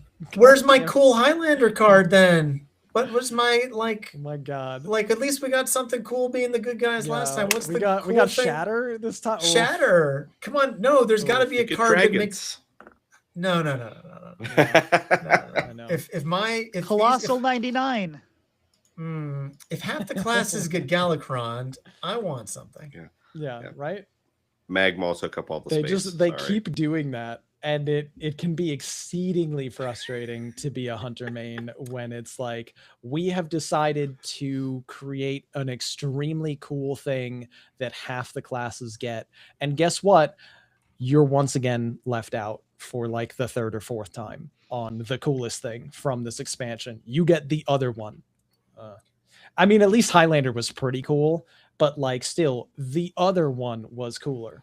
Excavate was way cooler. Yeah. Deathwing, way cooler. Stop it. Stop. Just give it to everybody. Well, look, if there's not a Dragon Queen Alexstrasza in the last reveals, then we're gonna have to riot. True. Yeah.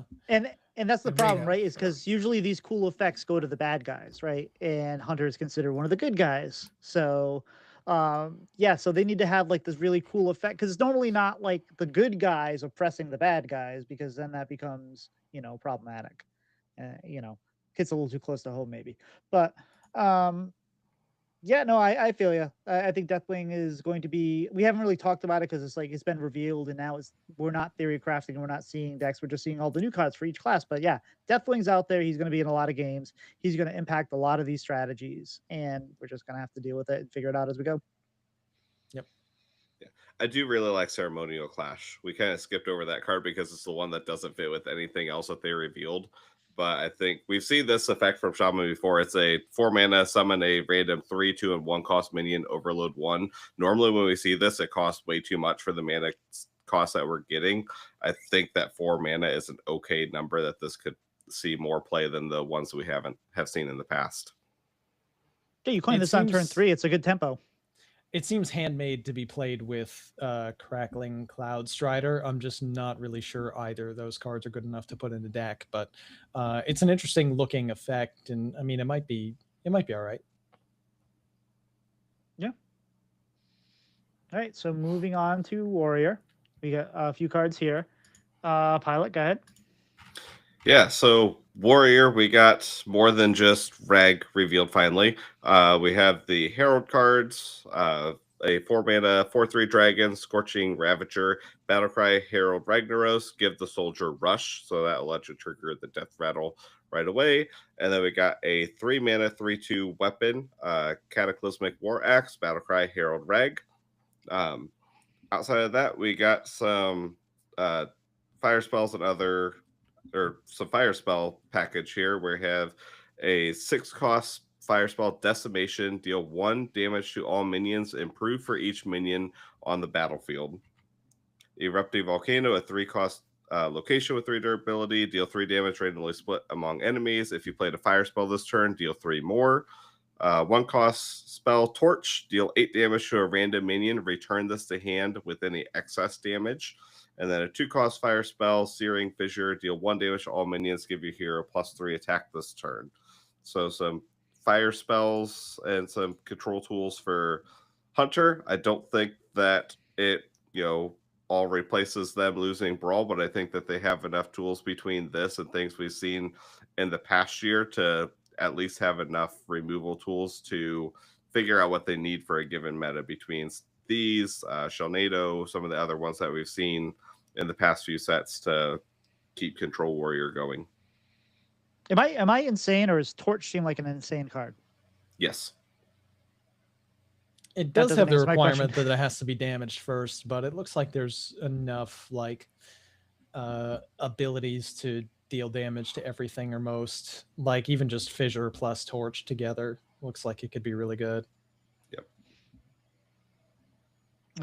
Ron, you excited about running into some Warrior or playing some Warrior? I mean, I'm going to be happy to play some Warrior. They have Ragnaros. They have Deathwing. They have some cool looking cards. That'll for sure make the rotation for me for different things to mess around with. In general, I'll probably play most of the Deathwing classes because Deathwing and Heralding type stuff looks like it could be really cool and fun. And if I stuck to only Hunter, I'd miss out and I wouldn't get to do that cool stuff because, they've decided Hunter doesn't get to have that cool stuff. So, it's going to be like, I'm not sure exactly what the deck looks like, if it's like going heavily control with some power spike win cons, or if there's anything that can be a little bit more proactive. Definitely looks like it leans more on the control side. But Dragon Warrior is still a thing that's currently in the meta that's losing like nothing, basically nothing. And more dragons are getting printed. You could just see Dragon Warrior that like runs Ragnaros or runs Deathwing or something as just a top end that replaces some other top end that it had before. That could be like a premier beat 'em up deck. And that might be really good. I think Warrior's in a pretty good spot. I think they have a lot of really cool cards. There's some powerful things there. The ones on the screen right now aren't like super powerful outside of maybe Decimation, which could be disgusting. And Volcano looks like it could definitely have some really powerful applications, but they already have a lot of stuff that's just really good. And adding Ragnaros and Deathwing to existing really good stuff and getting good neutral dragons, Warrior's going to be good. Yeah, I mean, Decimation into an erupting volcano puts 6 damage face. That's probably not bad either. So, Sid, what do you think? Are we going to get a little Red Hunter going here? I mean, it looks like it's going to put out a lot of damage, right? I mean, it's just, I think I agree with everything Ron said, where there could be all kinds of flavors of like a dragon beatdown deck with some of this extra burn in it. So, but yeah, Rag just seems good. It just seems like it goes in a lot of decks. Yeah, you're just like naturally like just you can run Rag with 0 Herald cards. It just as a top end for aggro, and it's good. Any death rattles that happen to find their way in the deck, good. Seems good. Have you guys felt like they put out Rag first and we're all like, yeah, this is lots of damage, this is going to be big, and like, oh, I can't wait to see the other Colossals, and the other Colossals have been kind of like, after seeing Rag. Like, Rag should have been the last one, I think, because it was probably like so far the most exciting one, and the other ones, like, the Demon Hunter one's really cool. A lot of them are interesting and cool, but after seeing what Rag is doing, I kind of felt like a little wind sucked out of the rest of them. What do you guys think? I mean, it's like one of the most iconic lore cards in Hearthstone that we have to just not the new one, obviously, but just Ragnaros in general, like that is a thing that people just have such an emotional attachment to, going back to like 2014 as well. So that was always going to kind of be the standout. I'm kind of with you on that, that maybe, you know, it's a hard balance to strike. Do you want to build the hype early with one of your coolest cards, but then each subsequent reveal is like, this isn't as cool as that one? Or do you want to save it for later? I don't know. It's a tight, it's a fine line to walk, and I'm not sure which way is better, but it is a bit of a letdown to see Ragnaros is a colossal. Oh my god! And then here's some other colossals. Ragnaros is hard countered by Magma, though. So yeah, nutty. Pylet, It's you also- excited for Warrior here? Yeah, kind of. I think I mentioned this last week with the Colossals. Like, it's also really hard. I think it's harder for us to gauge our expectations because over half the Colossals, had to have appendages that didn't need the main body because of the soldiers and because of Herald. And that made it a lot different for them to design them compared to the previous ones where every single Colossal tied in with the main body in some way pretty much, except for maybe the Mage one. So I think that made it a little, I think our expectations were a little bit weird because of that also, but I definitely understand where that's from because they're less flashy this time, but I still think that they're going to be, most of them are going to find their place just as well as the last set. But yeah, Warrior seems solid. Decimation is such a weird one to evaluate because of it requiring minions on board to ramp up, and it does say, you know, any minion on the battlefield. So if you are building up a board, if you've got, you know, little things left over from whatever, then it builds up the damage as well to where then you can be like, oh, I can send these face and then I do 8 damage to blow up the board.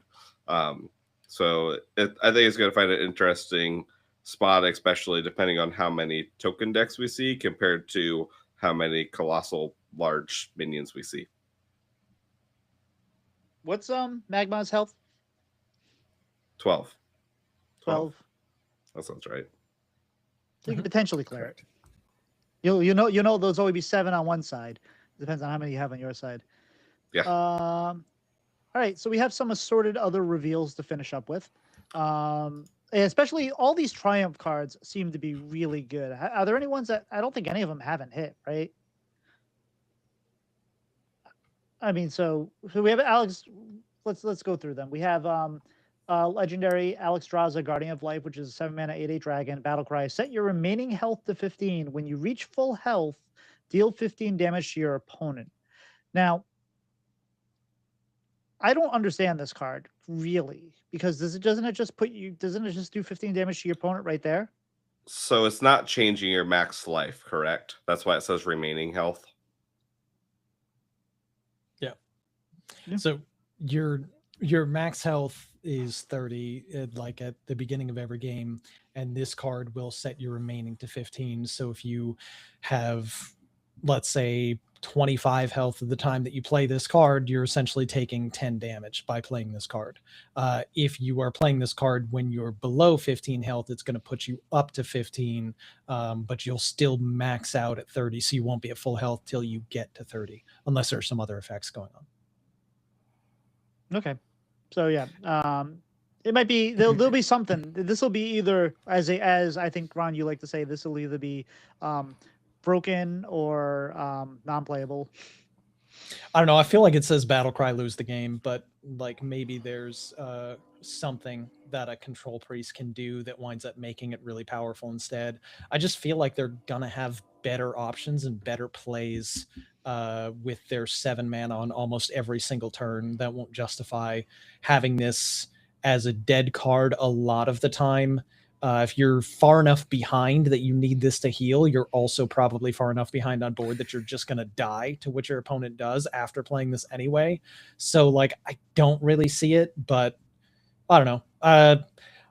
Ultimately, I think my take on this card is I'm glad that it got printed for Priest because it kind of looks like it sucks. Well, you just play this, and then you play like a 1-mana copy of the Murzon that fills your board with dragons, heals you to full, does 15 damage to your opponent, they have 2 turns, but they've just got 15 more damage. Clearly, you win the game then, right? Yeah. Sid, are you glad that Priest got apparently what might looks like not a good card? This will be an annoying win con for Control Priest someday, somehow. That's fair. And all these, so the Triumph cards are all the hero guys. So you guys, for everyone that doesn't have Deathwing, they have a Triumph card, right? So Yes.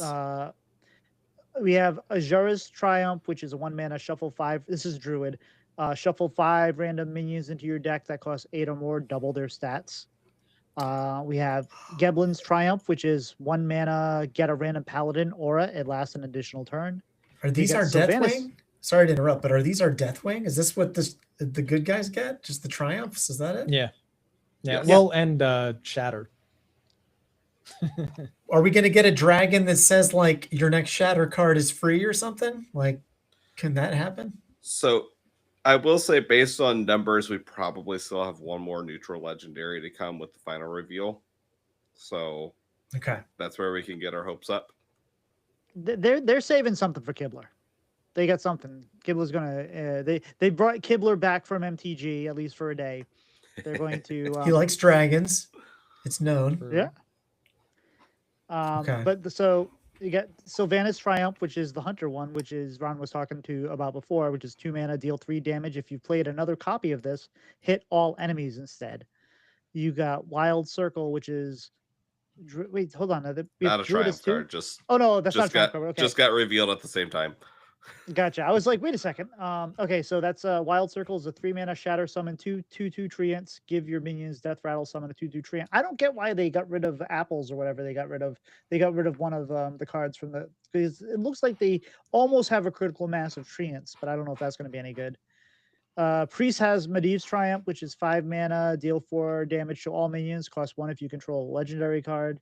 And then Mage has 5 mana, Cinder Ghost's Triumph, deal 8 damage to a minion, reduce the cost of a random card in your hand by the excess damage. This whole excess damage thing is kind of like they always have like these hidden, not keyword things they add, like when you trade it in, it gives plus every time you trade it, it gets +1/+1 or whatever. There's always like this one kind of mechanic that they're like, we're gonna throw a mechanic in that doesn't have a keyword, and this excess seems to be kind of it this time around. Ron, are you excited for these Triumph cards? I'm excited for Sylvanas' Triumph. The rest of them don't look good. Medivh might get nerfed, Azura's right? Might be insane. Isn't? Yeah. Sylvanas might get nerfed. No, I'm sorry. I said Medivh. I think Medivh's Triumph might get nerfed. Oh, you think Medivh's Triumph might get nerfed? Because it's going to be stupid in Quest Priest, isn't it? For 1 mana? I mean, Yeah, how often that do does they technically have a cost legendary 1. card on board? It's not holding one. The it's quest controlling. quest. counts. The quest is a legendary card. The quest counts. So in Quest Priest, this is always a 1 mana deal 4. Right. Yeah, card, not minion. Oh, wow. Yeah. All right. Well, that might make Quest Priest kind of annoying. Is Quest Priest actually going to be good, though? Yeah, I don't know. Like, it hasn't been good. Probably not, since we lose the drink. That was the main shadow spell. I Tic Tac thinks it's going to suppose- be good. I suppose it might wind up being pretty toxic. And then, yeah, because I wasn't thinking about that application. In which case, yeah, that could make this like really annoying. Gelbins, I'm not really sold on. The random thing, and it doesn't cast it, it puts it in your hand, and a lot of them are kind of bad. Like you might hit one that's great, and because it's cheap, maybe it's fine, and maybe you just want more auras, but I'm not really all that sold on it. Azura's might be good, but I don't know. I mean, they're really expensive. And didn't Druid lose like a whole bunch of ramps? So I don't even know if they can get to ramp to the thing where obviously those minions are crazy statted, but will it matter? Will you draw them in time? Will you have the mana to play them in time before you die? Sylvanas Triumph, really good. Medivh's, I suppose, may be broken with the quest. And then Syndragosa's, yikes, that's trash. Oh my god, you got to pay 5 for that? What kind of hand do you have that you pay 5 for that, and then either you have like a bunch of really expensive cards in your hand so that whatever one you hit, oh great, it got the discount, so I can now do the power spike thing, or you might hit a random one that you really didn't want to discount. That's horrible. It's a horrible card. It's terrible. Absolute garbage. No way I put this in any mage deck ever, unless there's some crazy thing that I'm not seeing. Yeah, that's one of the worst cards on the set to me. Cinder It's a Ghost's meme. Triumph. Yeah. I It's might a be meme totally combo, wrong. right? The only It chance just, for the yeah, it mage looks one like is the spell some deck. like totally meme crazy thing. Yeah. Or oh, maybe I'll hit my 1 in 6 on the thing in my hand to discount the super important one and not one of the other ones that makes me concede immediately. Yikes. Yeah, we barely ran. We had, I forget what the name of the card is, but we had the 5 mana deal 8 and summon an elemental with stats equal to excess damage, and that saw play like 15% of the time that it was in standard. And I think it was mainly because we had a no minion mage, so we had to play it in that deck. This I don't see there being a chance unless we get some major, ways to discount this spell to play it, but we're losing Primordial Glyph, so we can't play it for 3 mana either. Sylvanas is really good. Gelbins, I think, is going to be better than expected because we lose some of the bad auras that you would get from it. Because like Celestial Aura rotates. That's if you have exactly 1 minion to play, its attack and health are 10. We lose Crafter's Aura, so we lose a couple of those more expensive bad ones, which gives more a chance of hitting Acceleration or even just Chronological Aura to get an extra turn of an extra dragon. I think that's going to be a little bit better with those rotating, but I don't know That's how fair. much. Do we know if the Fabled auras would be in that pool? No idea. Because then they're not good. I mean, they're not good without Geblin. I mean, they're not good if you're not casting them from your deck most of the time. I was So- thinking that it would give you the possibility of generating a Fabled Aura, which made me think that the card would be worse, but maybe not. Yeah, I have I don't know. absolutely It no could idea. curate the pool. Because normally Yeah. we can't generate any of the other Fabled cards, correct? I think so, but I don't know how this would work because there's so few auras. I mean, it's the classic Hearthstone thing where it's like there's plenty of precedent for how you would expect this to work. So anyway, it's a coin flip as to how it's going to work when you play it for the first time. Or in this case, multiple times, because it's always random. You might not know after 10 tries. Yeah, that's fair. And like Cinder Ghost is probably not a card you run in a deck, but you'll probably at some point be happy you generated it at 2 mana less, and it does things. But I don't think it's going to be anything that's there. Does Primordial Glyph still exist? I guess we Nope. could. Oh, It rotates. Oof, man. We get Runed Orb instead. Cinder Ghost's Triumph got even worse. Yeah, it rotates. Yikes. Pocket Dimension rotates for the Dragon deck for the Cinder Ghost deck, so less chance to roll into this with it being discounted and casting more than once. So Unlucky. it's very, very awkward unless we get a huge arcane spell set in the next 2.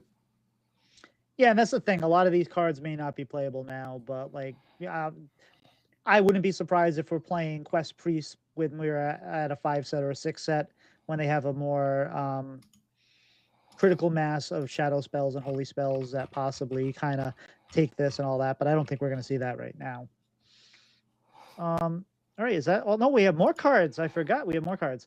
Yeah, we have the Last Stands also, which some of these we already talked about. Because we already talked about Muradin's Last Stand, which is the Shaman 9 mana, draw 2 cards, costs 1 less for each time a friendly character attacked this game, so it costs 0. I think fairly reliably in the decks that you're going to play it in. We have Broxigar's Last Stand, deal 2 mana, deal 1 to all minions, draw a card for each that died. Garonis is a 2 mana tradable spell, destroy a legendary minion. Rafam's Last Stand, 3 mana, deal 2 to 2 random enemy minions, upgrades each turn. Logosh's Last Stand, 5 mana, give a minion death rattle, summon a random minion from your hand. And then Talanji's Last Stand for Death Knight, 5 mana, 2 unholy runes, give your minions death rattle, summon a random 4-cost minion. So Muradin's is the strongest out of these, I think, for sure. I think Talanji's will find a place in the unholy because we don't lose too many things from that, and we can find a way to build, a sticky enough board to then play this on it and make it even more. The others, I don't know. I mean, I wouldn't be surprised if Burnet's Last Stand sees a little bit of play when we start seeing whatever Zilliax is the Zilliax that we see, or if Colossals are really Colossals. always there. So, yeah, no, I mean, so I guess they Deathwing classes do get their own version of that last thing. So they get these Last Stands. I don't know. These all seem good. Broxigar seems fine. Like, deal 1 damage to all minions, draw a card for each one that died. That feels like it's like, some instant potential there. If you run into the Colossal for Hunter, you do that, and then you draw 6 cards. That seems good. Granted, you make a big minion that's going to punch you in the face, but what are you going to do? Gen's Curse King is a weird one. 4 mana, 5/4 legendary that reads, when holding this, if the rest of your hand is all even or odd, transform into the Worgen King. And the Worgen King is a 4 mana, 6/5 battle cry. Upgrade your starting hero power at cost 1. Luckily, you don't have to work on the math because it's just going to generate. It's just going to switch as you are there. I wonder if every time you draw a card, if you draw 6 cards, it's going to go back and forth and back and forth and back and forth. But it does the math for you. You don't have to, because it's like the rest of your hand. So you have to have odd to get the even to get the odd. I don't know. It's weird. But this seems like a very strong hero power. You're not going to play it in Demon Hunter, but outside of that, everything seems pretty good. Is this a card we're playing? Are we getting a 1 mana hero power in Hunter? I think Gen could be extremely good and might show up in multiple decks. It certainly enables like whole different potential archetypes on its own. The way that this card looks like to me is whenever you hit the all even or all odd condition while this card is in hand, it will transform. And then it's not going to transform back. It's just permanently transformed. So you're going to have, let's say, you have a handful of odd cards and you top deck Gen. It's rest of your hand doesn't count himself, so the odd cards on hand plus him means he'll transform into the Worgen King, and you can then play him whenever you want to, regardless of what the constitution of your hand looks like for the rest of the game. Get that effect, and that can be really, really strong in multiple classes. For Hunter, it turns a hero power into a 1 mana deal 3 to your opponent's face. For Priest and Warrior, it becomes a 1 mana heal 4 or gain 4 armor. There's lots of traditionally like really strong hero power effects from the odd and even Witchwood days that are going to look really good with a card like this. If it happens to maybe lean more with a higher concentration of a particular type of cost, either odd or even, it would also naturally be more of a home in aggressive decks that have like a smaller amount of total cards in hand most of the time because they're just trying to play stuff. And that also really helps, for instance, Hunter. Among all the aggro style classes, that would be one of the ones that would maybe benefit the most from just having cheap aggressive cards to try to play early as possible, then slam again, and all of a sudden you're doing a lot of damage with it. I think this card will see play. I think it'll see play in multiple different classes, and it's really hard to know exactly how it's going to go and how awkward it might get to where, oh, I keep having something that makes it impossible to activate this, so it's never good and it's a waste of a card, and now I need to delete the deck. Like, maybe that could happen, but maybe it just needs some tinkering to find like the optimal deck build to make it good, and then it becomes really good. So I'm interested in this one. I really hope you're wrong and that the card does change every time you switch. I know it doesn't read that way. It probably doesn't, but I really want to see people coin this out and then concede. You just want to watch the world burn, Tito? Well, it'll be me most of the time. Yeah, it'll be it definitely... I mean, if it switched back and forth, then it's a garbage card and it would never get included in a deck and people would get pissed off and delete it and complain on Reddit like crazy. But it would be funny. I'll grant you that. It shouldn't switch back and forth because it straight up transforms into the other card and the Worgen King doesn't have that text on it. Right. But then I don't get why we do it. Like, it's just like, why not just give us again the Warren King? So you have to wait maybe one turn. I don't know. It's Well, no, you I can guess play it's this flavor. card right on Curve. turn 3 with coin if you want, as long as you've met the condition in hand. Yeah. Sid, are you ready to do 3 damage with Hunter for 1 mana? I'm intrigued. I feel like the advantage of the different hero powers for Hunter was when it was just at the start of the game. So,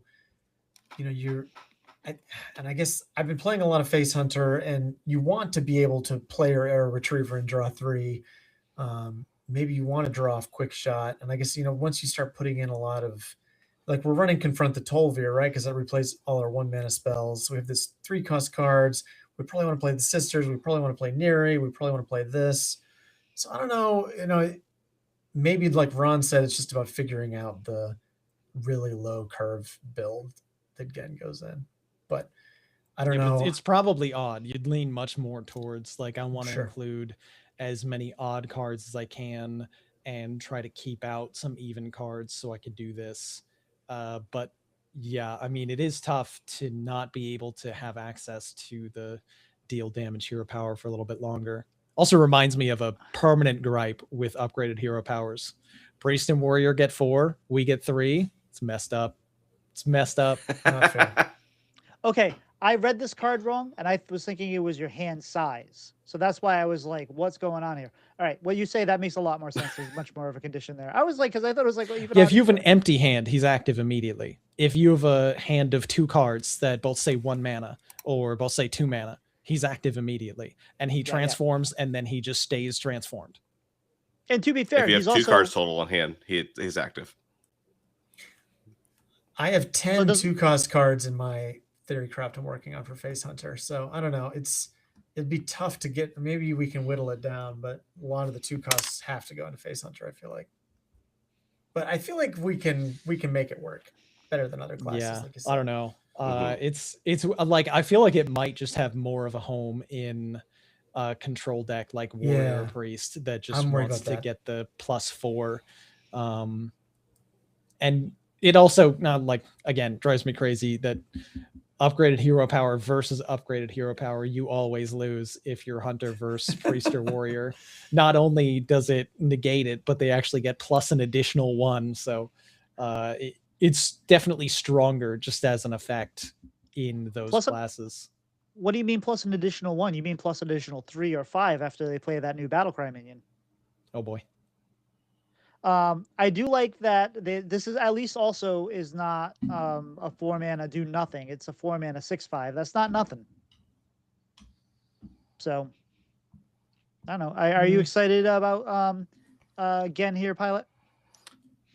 Yeah, I think I'm most excited because it's very anti-Elise for deck building. So we have something that if people want to play this new card, they can't just throw in an Elise deck, because Elise, straight up makes it much more difficult to do this effect. So when we see whatever changes coming down the pipeline for Elise plus this, maybe that'll lower the population, hopefully. But yeah, it's a very interesting card. It is tougher with it not being a beginning of game effect, because you lose those first few turns of the upgrade. And especially if you don't get to play this right away on 4 for the upgrade, it's going to be, basically a, useless card in some decks. It's definitely, I think, going to be a very high mulligan outlier for the decks that are able to get it activated. If you can, if you have this in your mulligan, you're able to get it to transform on turn 1 or 2 and then just have it right away, then it's going to be really strong. But if you don't, then you're sitting there with a dead card for way too long. All right, and yeah, fair. So we have one more card to look at, I believe, and this is the yes. This one is extremely interesting. 6 mana 6/6 Varanoth, Battlecry. If the total cost of your starting minions was 100. Split 100 stats among minions in your deck. Now, this is not start of game, because that would be gross. But this is a Battlecry. So if this is the second to last card that you have, and then you have a 1-mana 1/1, that is now a 1-mana 101 that you'd be playing. No, This is no. it's 100 stats. So Yeah. it would It'd get plus 50, plus 50. plus 50, or some variance of that. The Oh, devs okay, have okay, confirmed that it splits the stats equally among all the minions. Does in it? the deck. Okay. Yeah. Okay, so apologies. 50-50. But still, a 1-mana 50-50 wouldn't be bad at the end of a game. That kind of would give you that value. You're like, oh, 1/1, what am I going to do with that? No, it's a 1-mana 50-50. This card is ridiculous. I don't think it's going to be good. Again, it's one of those ones that's either going to be bad or broken. If someone figures out what to do with this could be bad. If you can tutor it out, play it early. After you play the druid card that gives you all those extra double stats, this is black rock and roll but worse, kind of. I see this trying to make this work and not, but it's going to be really cool when you do it for, like, you have that game that things happen, you get it on turn 4 or something, and it goes nuts. Ron, how excited are you about this card? Eh. Well Wow. said. Yeah. Sid. It looks Evan Scale like, Scout. Evan it Scale looks kind of Scout. memey. It might have some upside. Yeah, obviously Evan Scale Scout is like a dream concept with this, but I feel like the things that you're doing in between that concept will just wind up in you losing the game, probably. Like, I don't know. Maybe somebody makes this like really powerful, but I don't know exactly how that happens. It's an interesting, unique effect. It's cool to have interesting, unique effects in the game. You first have to draw it, then you have to play it for 6 and basically do nothing on 6. And it's kind of late in the game to do nothing. And then I guess the rest of your deck needs to really do something fast. I think it's probably Parrot bad. Sanctuary. Rip Parrot Sanctuary, man. Yeah. It makes cards like this so much more fun. I miss Parrot Sanctuary already, and it hasn't even rotated yet. The only thing I don't miss about Parrot Sanctuary rotating is the fact that it was given to 2 other classes. Right? It's BS. Unbelievable. These people always trolling us. All right. Yeah. Well, I think I'm most excited for the clip where Sid finally gets this to work, and it's against a rogue that Nightmare fuels into charge Dark Gift. Oh yeah. Oh my god. That Deja vu me when I finally draw the scout. Or Yeah, something. yeah. That's gonna be the clip. Yeah, I mean it's a meme card. It's a fun meme card. I'd rather them have goofy cards like this than some of the other ones. yeah, when I first heard about it, I thought it was start of the game effect. And I was like, oh, that's gross. No, it's a battle cry. Right? That's much worse. Can you imagine that? So- All your minions have great stats. Yeah, and I think they did confirm that when you're deck building, it has a counter in the client, so you don't have to do the math every time you take minions in and out. Fair. There you go. And it's starting, so you don't have to. It's like not even like you have to keep the math. So that's great. All right, so I know Sid's kind of running on fumes here, so we're gonna wrap this up. So question of the week. This goes to everybody here. Which class are you most excited to play for this expansion? Sid. Sid first. Hunter. All right, Dang. Ron. Yeah. I mean, What a surprise. always Hunter. All right, Pylet. That would require me to remember the cards. You go. I'm looking at cards. A paladin. Like I've taken the last couple sets of paladin off. Like I really haven't played a ton of. I didn't play any of Quest. I didn't play much of Imbue. I didn't play much of the Aura. I played a little bit, but as someone who was supposed to be a paladin main and I haven't been, this might bring me back into the light. I'm very excited about just doing all kinds of bubbly things. And I did have a moment where we were playing like a bubble paladin that kind of took off a little bit, but no, I'm looking forward to this. This is exciting. But almost all classes look like they have at least something fun to do, and if not good, at least fun and interesting, which maybe we'll take to a different ladder. I don't know. Pylet, you figured out? Yeah, I think mine is Mage, which is normally Mage. Demon Hunter is a very close second, though.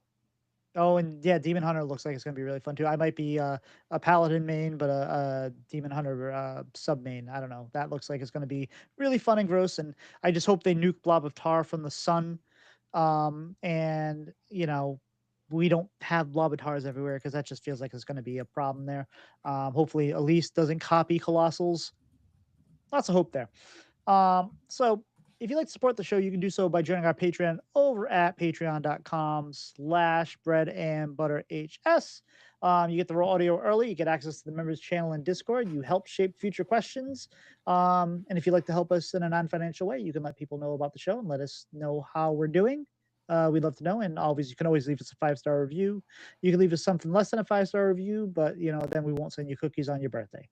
You can also find us at Bread and Butter HS on YouTube. And yeah, we post the VODs for these shows and usually a lot of clips. And you get to see Ron and Sid's handsome faces as they join us. Sid, where can people find you on the social medias? SidisiTV, SIDISI TV. Check me out. I'm on And probably Ron? streaming only like once a week, but I do a lot of short form content on X and Blue Sky, so that might be the best place to find me. I'm sorry, what's X? Oh, Twitter. I'm sorry, never mind. Ron, where can people find you on the social medias? Yeah, you can find me on Twitter, where I pretty much just will only post about going live on Twitch or occasionally like a giveaway or something. Hey, you have great and stream that's titles. You have good stream titles. Thank you. I try. That's like the main thing I try to do is just like brainstorm a reasonably creative stream title when I go live. So I post that at Ron_HS on Twitter, and you can find me on Twitch streaming Monday through Friday right around 7:30 p.m. Eastern, typically at RonMexico HS. And you can usually tell Ron's mood by the stream title. If it's like going on ladder, shoot me now, he's frustrated with the ladder. Pylet, where can people find you? You can find me on Twitter, Blue Sky, Pylet712, PYLET. And you can find me on Twitter, Twitch, YouTube, TikTok, and other places at titosantanahs. Sid, do you have anything you'd like to shout out or promote this week? That you're allowed to shout out or promote this week? Loaded question. I'm really excited to try the new cards as soon as I can. Ron, do you have anything you'd like to shout out or promote this week? Just excited to see like a new expansion. Shout out to the dev team for printing Colossals and things that look really exciting, because the last stretch of Hearthstone has been a little rocky for I think some expansion cycles, and this looks like a breath of fresh air. So I think nice job. I don't know if the devs get enough props when they do something good. So I think this looks good, and I think props to the devs. Could you imagine if we got Colossals and they said we didn't want Colossals to be good, like quests? That would have been we would have rioted. Pylet, anything you'd like to promote or shout out this week? I don't think I have much, so I'm just gonna echo what Ron said. I really like the look of the set so far. Really like the way that it's going after some of the sets from last year, and excited to see how that turns out. And I say the same thing. I like that we aren't getting like the neutral legendary that's probably going to be in every deck. Deathwing might feel like that way because it's going to be in half decks, but outside of that, there's no Sire Denathrius, there's no Elise, there's no whatever. So hopefully we're kind of moving away from that thing. It seems like the last few sets we have been, and there's a lot going on in the world right now, especially with conflict. So just want to everyone stay safe, keep your head down, and hopefully this stuff resolves fast, and release the Epstein files. So just kidding. They're already out. At least just release the rest of them. But I think we're toast. We'll see you. See ya. See ya. I might cut that last part out because I do have a job in the federal government, but we'll see. Yeah, I mean, might as well. You don't have to like randomly surprise you like a year from now when the AI scrapes your video or something. Yeah, we'll see. But anyway, guys, that was really good. Sid, I know you're like struggling here. That normally you're normally done by now, right? Well, I didn't want to rush you guys off. I could have signed off, but I got to go to bed. I got to be up in like 6 hours. Oh no, you're fine. You got moving to do. And I got to take my kid to the bus stop. Oh boy. Good luck. Really good to see you guys. Yes. And we'll have it was a to good we'll time. have to, we'll have to do a hunter episode where it's not focused on other classes as well. Hey, whatever. Just Just happy to be here. Happy to have you. All right. Cool. Yeah, good show, guys. Thanks for having us. I'm going to take off too. I'll catch y'all later. Great. You have a good night. All right. Cool. So we just leave everybody- and then we're good? Okay. Yeah. Yep, Just hit leave leave and and we're good. it'll finish uploading. Sweet. Thank you guys. Everybody out there in the world, if you've been paying attention, thank you for hanging out.